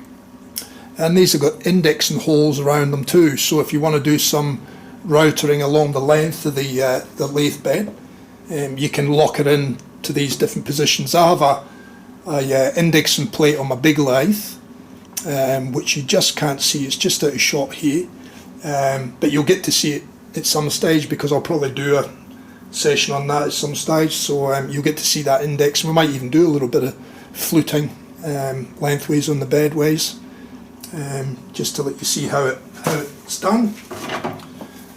I think a couple of the guys mentioned that in Paste and Cut forum, Facebook page, sorry, a few days ago, so we might have to give that a crack. So yeah, so as you'll see, I've slipped that straight over the chucks this time, as opposed to the chucks grabbing the piece. The chuck's actually inside it. So what I'm going to do, just give me 2 seconds till I check that out. That's bottoming out there, so it should be okay, I think.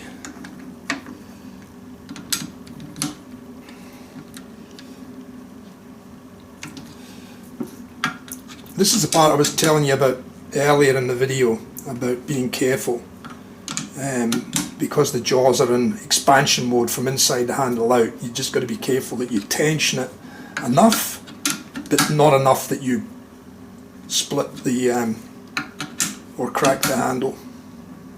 And I think that's probably got us, and that's spinning fairly true, as you can see there in the video. Let me go to a closer shot.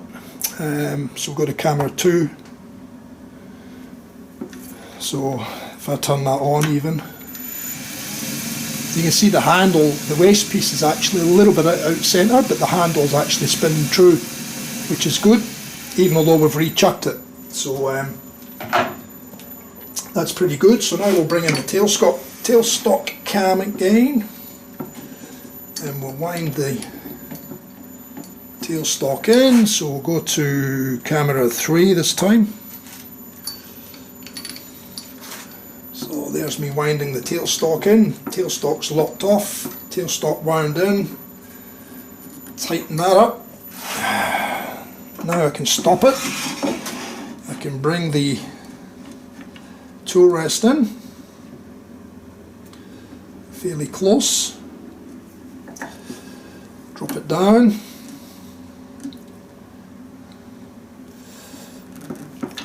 Probably even in a bit closer yet, I think.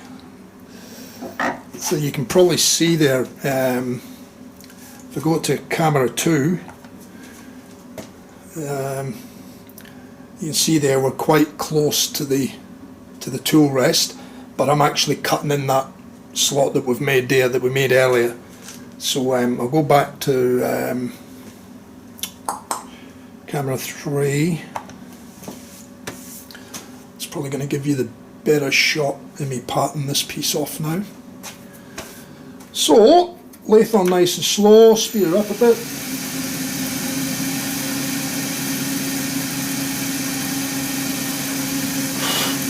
Pattern tool coming from the bottom. Tool rest still a little bit high, so we'll stop that, and we'll take the tool rest down more, and then we'll fire it back up again.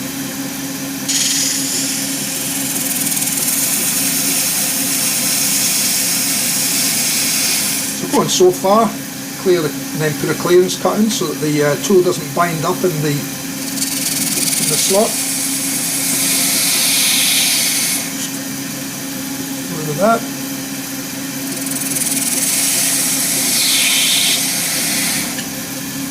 That's done it.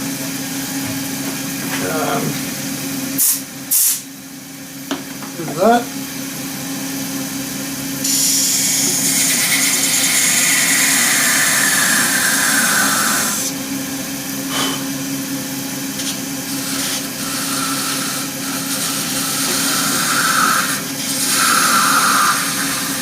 So I'm just slowly taking that away so that it doesn't jump off the lathe. We're almost down. We've got about 1/8 of an inch to go, 1/16 of an inch, and there we are.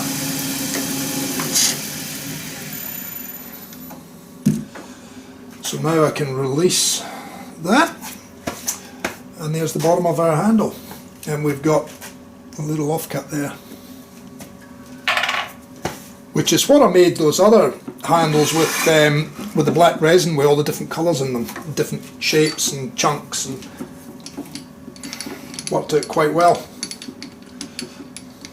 I'd done that once before for pen blanks, so it wasn't something new that I had tried. I'd done that a long time ago, many years ago actually. Now I'm just going to reset now for trimming up the bottom of the handle now and putting my hollow in there, as I like to do. So I'm just going to make sure I get my tool rest height correct. The dimple in the bottom's that's the worst part to get rid of, because it's not really turning very quickly it's hardly turning at all in the middle. It turns more faster on the outside here than what it does in the middle. So just let me see if I've got probably just a little bit close. Try that.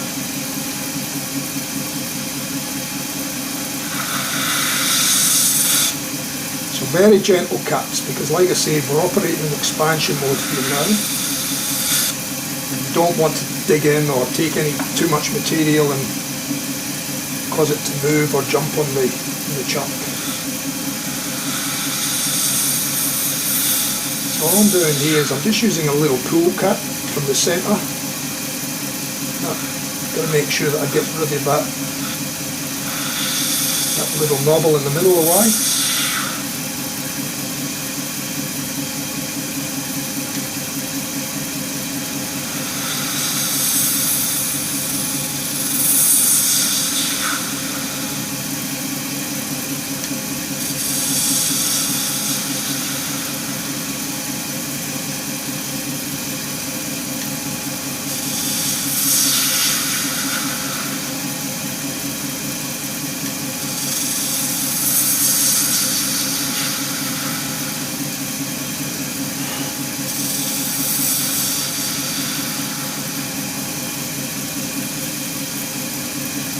We're almost there, I think.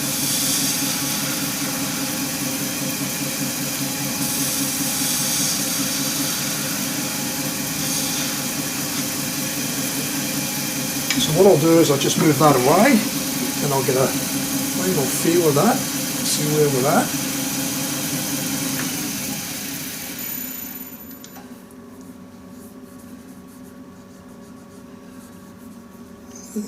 It's not too bad. So now I'll just hand sand again, and I just hand turn the lathe so that I can get it where I want it to sand. So I'm just going to sand that bottom section.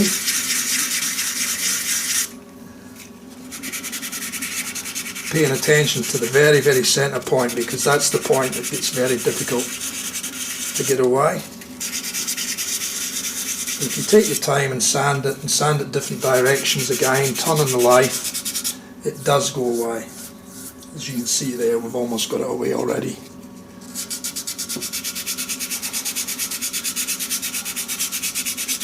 And all the rest of the handle, right down to that area where we're sanding now, that's already been sanded and micro meshed. So basically, it's really just repeating that on the bottom here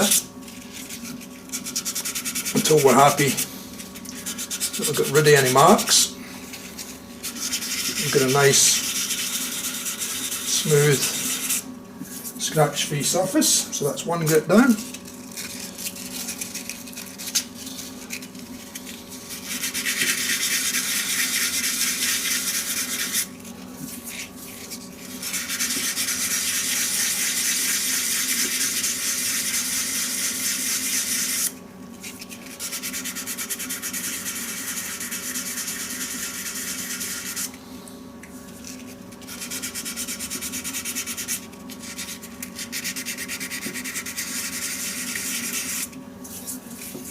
Two grits down.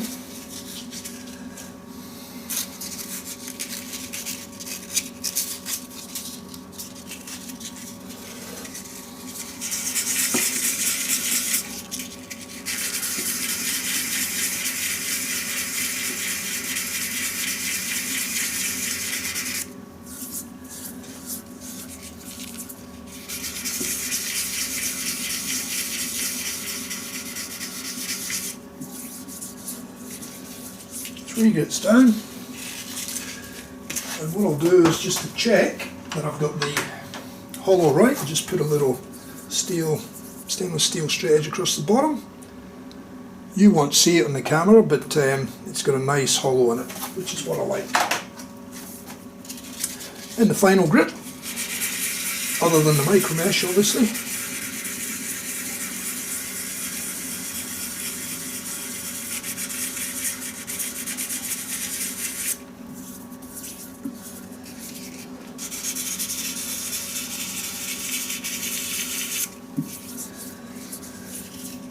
That's the final grit with the sandpaper up to 400. Now we'll bring the micro mesh pads in again, and we'll slow that lathe down to about there, and I'll put them down here again.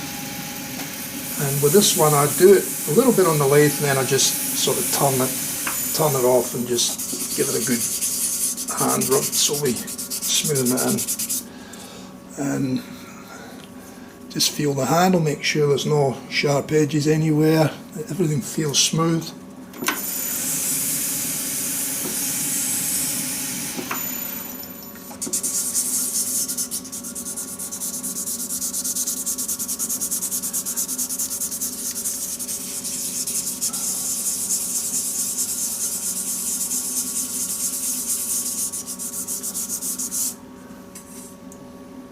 It's coming up nice.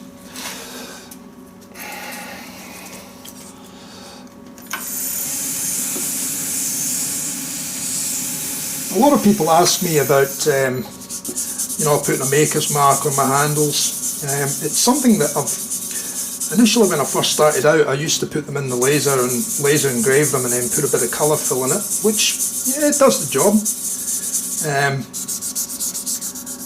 But I always used to think it spoilt the handle. And a lot of people have asked me, oh, I don't mind if you put your maker's mark on my brush. And I say, well, I can put one on if you want it on, but I don't like putting them on because I just feel it spoils the brush. But I'm actually more and more thinking, I mean, more and more people have gone down the path of putting little metal discs with their logo or their caption or whatever on the bottom.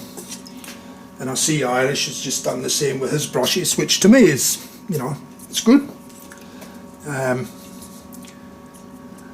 I like to give people the options, so I will probably eventually go to those little recessed discs in the bottom of the handles. I've actually got a couple of quotes coming in for it.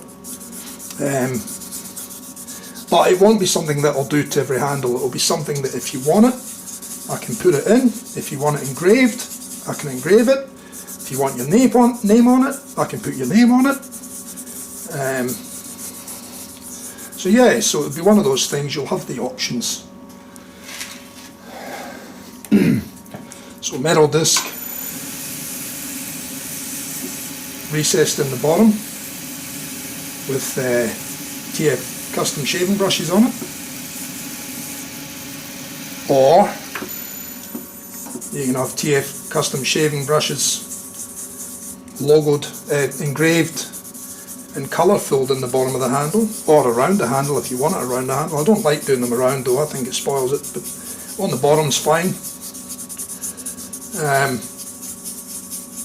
Or we can put TF custom shaving brushes around the brush on the bottom and your initials in the middle if you want your initials in there. So it'll just be a case of letting us know what you want. Do you want anything in it?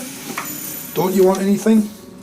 I mean, some people do specify they don't want a maker's mark in it, so whether it be in the bottom or on the side, they don't want it, so those people are entitled to have that option as well. So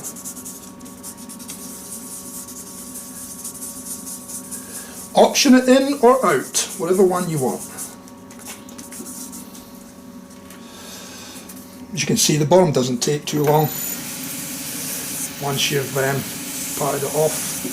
But again, there's more time goes into the sanding and finishing than what there is in the actual turning itself. It's all about getting the finish right. The last thing we want is you guys having brushes out there and having scratches or orange peels or dimples or scratches, or you know, you're paying decent money for a brush, so you want it to be decent.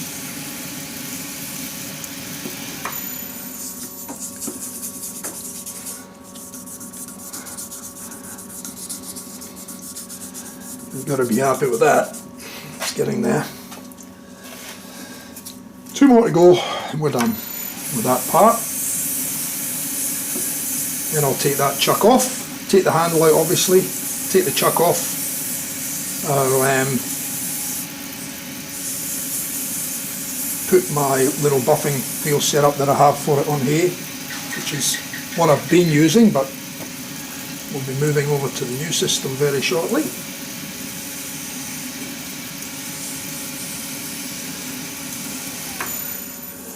The little one does fine, but it's like I mentioned earlier in the video, it'll be easier, and I think it'll give it a better finish with the bigger wheels. So that's the reason I've splashed out and bought a buffing system specially for the brushes. Okay, that's that done. We'll put them back in there for now. We'll just give that a quick turn just to dry off the bulk of the water.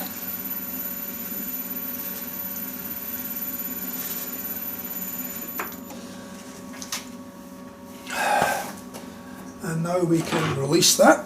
You've got to remember to turn this in the opposite direction this time because it's in expansion mode. So we want to release it. Where can we put it so we can see it? You can't really.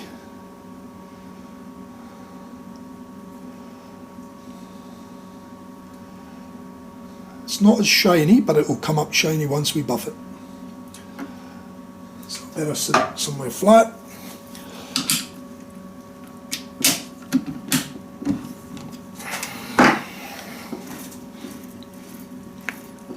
Take this big mother off.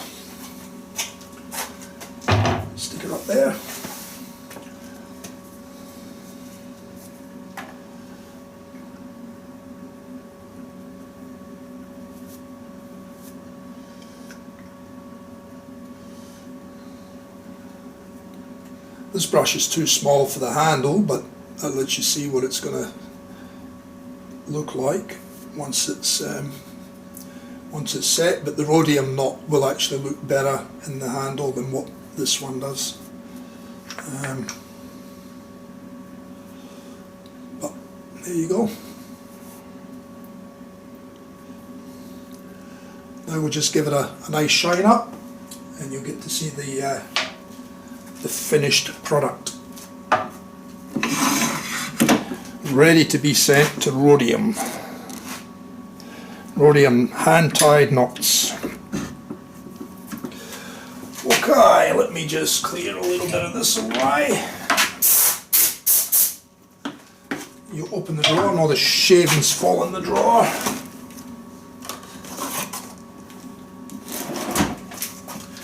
Okay, bang. Now we'll bring tailstock cam up.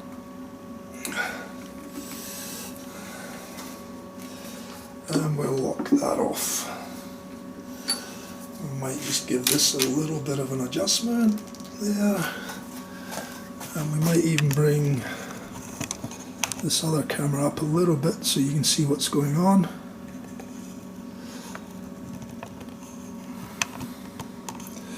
So we can go there. Yep, we'll see how we go on that one for a little while. So as you can see, these are really small wheels. They started out bigger, obviously, they've worn down a fair bit. So that's a bit of buffing compound that I put on just to, again, just anything that's we didn't get out of the sanding. But you'll see that's perfectly flat now. There's a little, just, I think it's actually colour in there. It's not actually a dimple as such. It's a white dust on it. And now we'll just go through and we'll polish it. And see there's a few little fine marks there, but they should come out in the polish now. The trick to this is just keep it moving on the buffing wheel. Don't let it buff into one spot for too long. Like I said, my dedicated buffing mops are on the grinder that I've got. Going to give a much better result and much easier to do than this one here. It's just this one's good because it saves you having to go to another machine, I guess.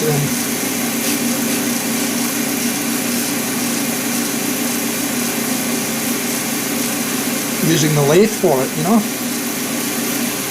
So the lathe's used for drilling, it's used for turning, and it's used for buffing.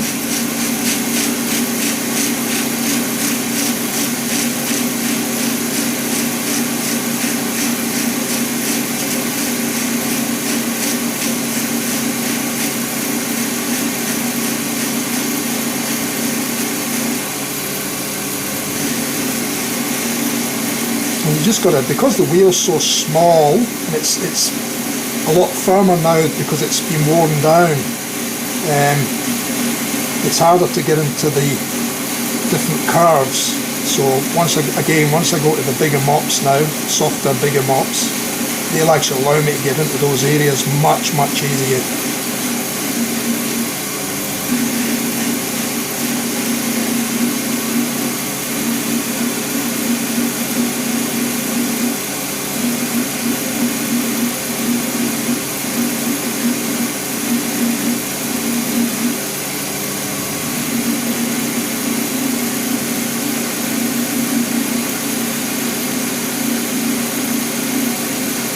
Phantom Nebula, the blue that's in it, it's just absolutely stunning. It's just real electric blue. It just helps pop the darker, pops out of the darker colour.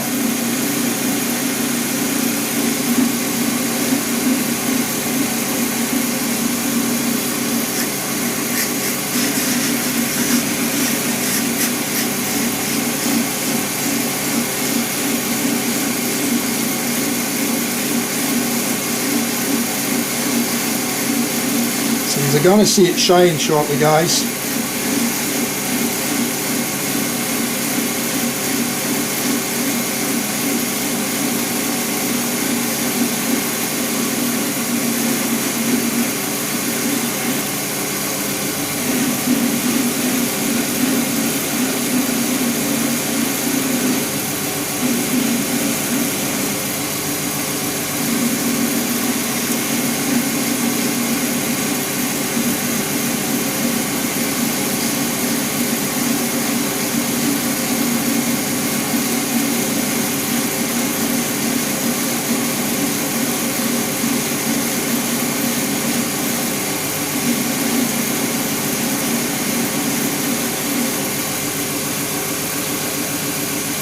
I think we've got everything there.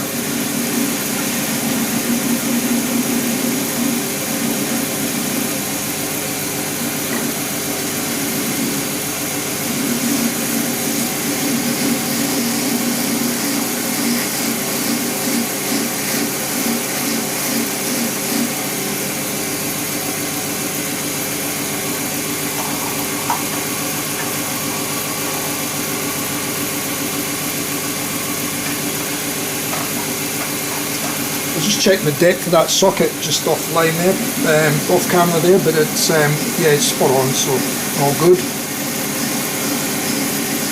And if it's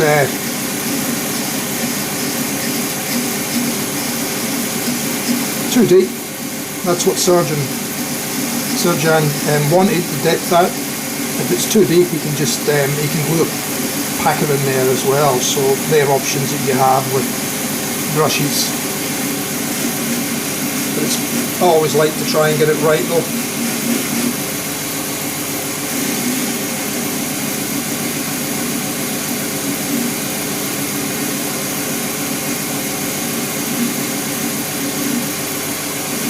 You've probably seen it's starting to get a little bit of a shine to it now, but once we hit it on the other wheel, that's when you'll see it come to life. And then more so again once I re-put it back on the chuck and put a little bit of plastic polish on it, it just pops.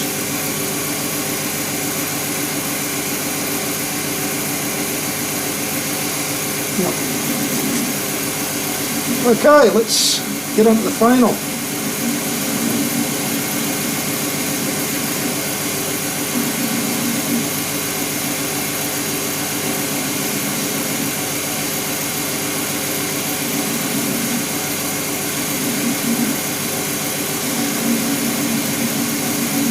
Sometimes you look at the blanks when you're at this stage and you see a mark, but it's not a mark, it's actually colour in the blank.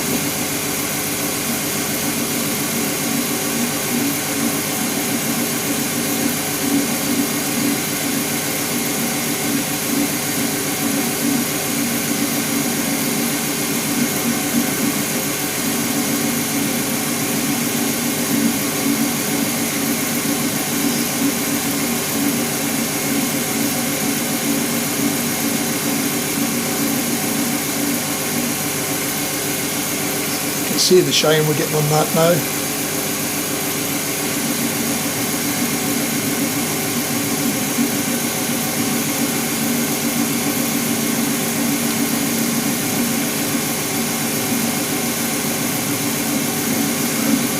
Yeah, the quicker I get onto those bigger mops, the better. It'll just be so much easier.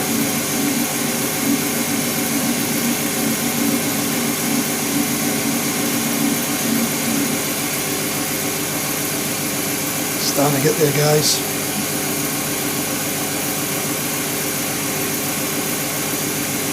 Look at that. Absolutely beautiful. Anyway, keep going. It's got a bit to go yet.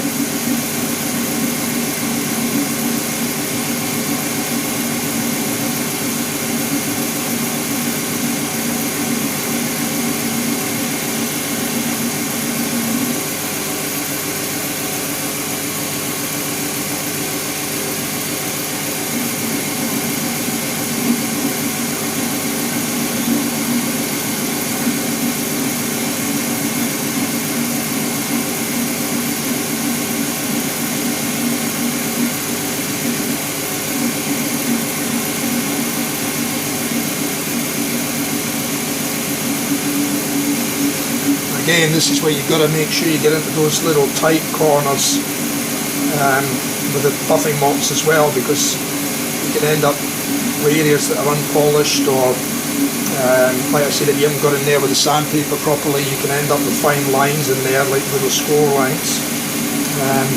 But if you take your time with it,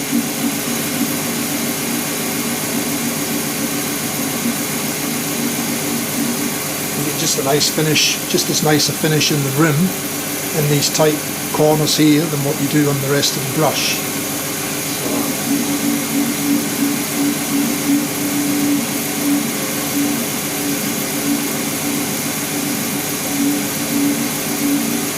Attention to detail, that's what we call it, attention to detail.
Nearly there.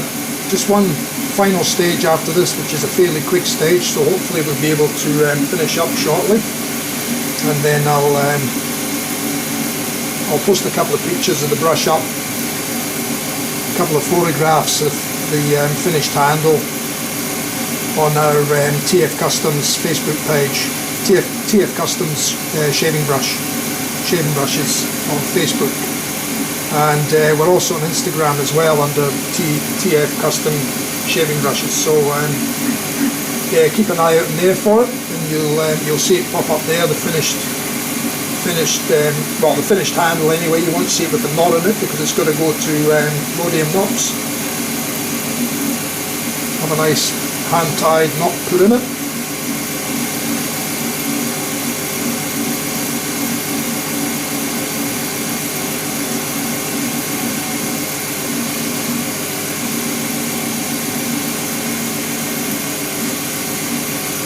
Okay, that'll do that. So we'll slow that down, turn that off. We'll move the headstop cam back a little bit for now. And I'll just have to knock out the buffing mop. Take that away. We don't need that again. And for the final stage, guys, I just normally put this back on here. And very loosely, not too much pressure, and I'll bring it out a bit so that I can get to the top of the brush as well.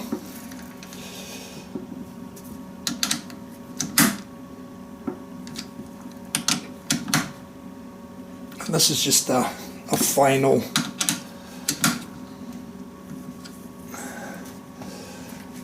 touch. I'll bring the tailstop cam in a little bit closer. I might get a better view of the... No, it's not really. Oh yeah, it should do. I'll bring it in a bit there, and we'll see if we can get that more of a shot there. That looks a little bit better, because I don't think we're going to get too much out of camera 2, which is that one. You can't see it, so we'll go back to the other one and we'll do it from there. Now, one of my little trade secrets here,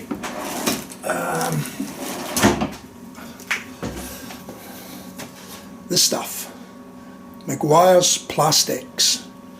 It's actually for restoring the clear polycarbonate covers on your car, on your lights.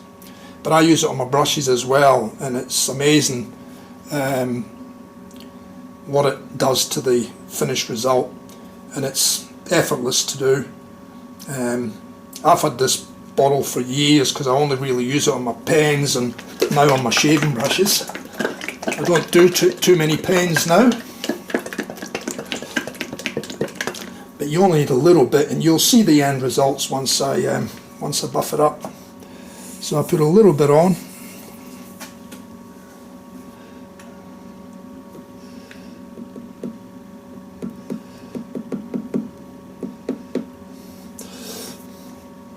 Close the top. Waste not, want not. A little bit on the bottom, and then just sort of rub it in. I've probably got too much on there, but that's all right.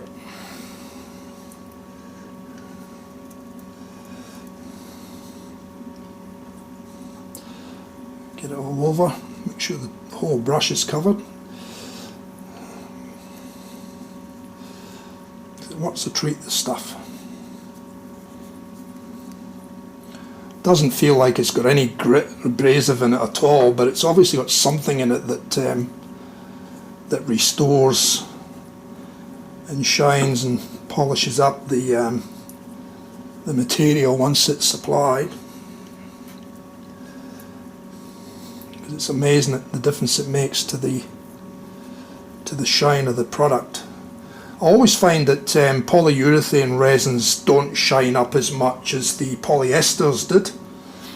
Polyesters seem to really give you a really high glossy shine, whereas I've always found the polyurethanes a little bit different. But then some of the other two-part mix epoxy resins that are out there now are pretty good as well, so it's really just a case of what you get used to, I suppose, but some of them do finish up better than others.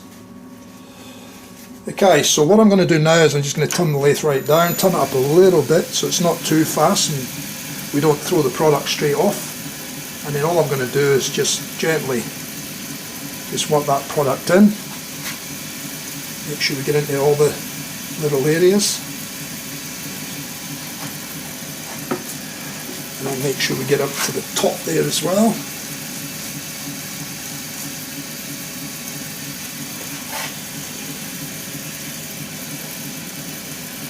And hopefully you can see the, although it's spinning still relatively, what's it spinning at? It's spinning at about 840 RPM at the moment.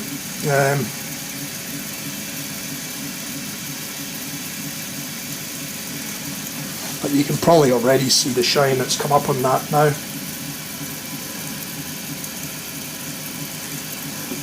And what I'm going to do is just going to clean and dry paper towel now. And then I'll just give it a little final buff.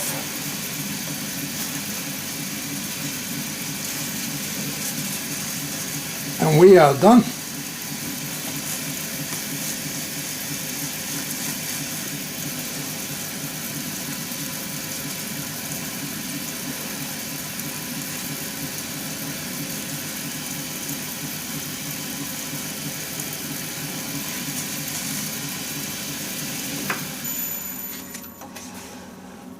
Well, there we go.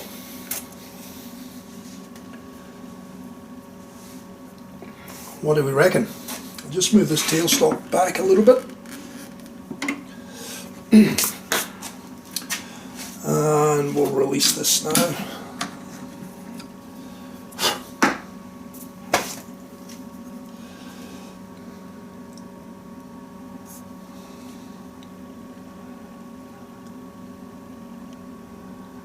There you go, guys. One brush. Handle. Finito completo.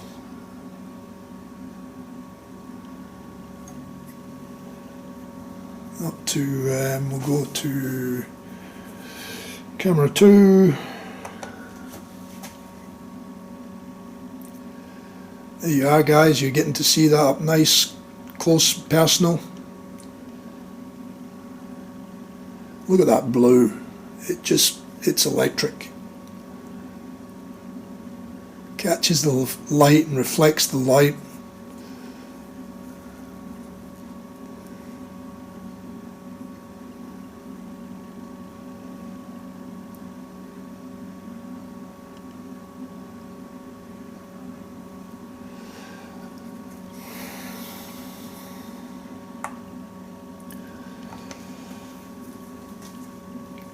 Okay guys, well, not too long a stream. But the end result is pretty good.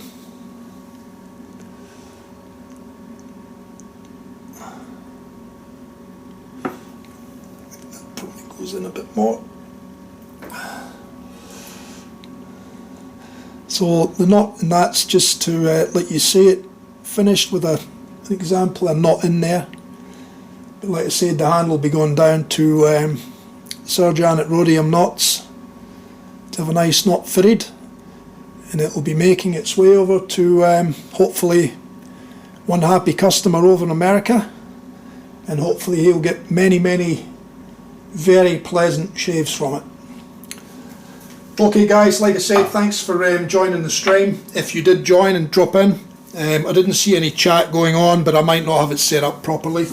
Like I said, I'm planning on doing more videos of other brushes, different designs, different shapes. I will be doing some casting ones as well, and any other woodworking stuff that I'm doing, whether I'm turning bowls or spindle turning or whatever. So if anybody's interested in what I'm doing, just subscribe to the channel. It's only a new channel, I'm just trying to get it kicking off, brand new channel, so subscribe to the channel so that way you'll be updated for any future upcoming videos, and it'll just help me as well get a bit of a go, and maybe get some people chatting on the channel as well when I'm doing some of these live streams.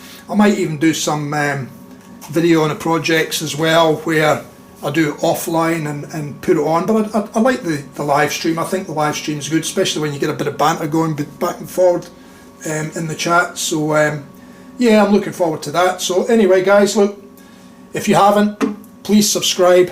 If you like what you've seen and you want to see more, please subscribe, and chuck us a like as well while you're there, and that'll keep us motivated, and hopefully we'll do more and more videos. Until then, thanks very much guys, we'll catch you next time, Cheers.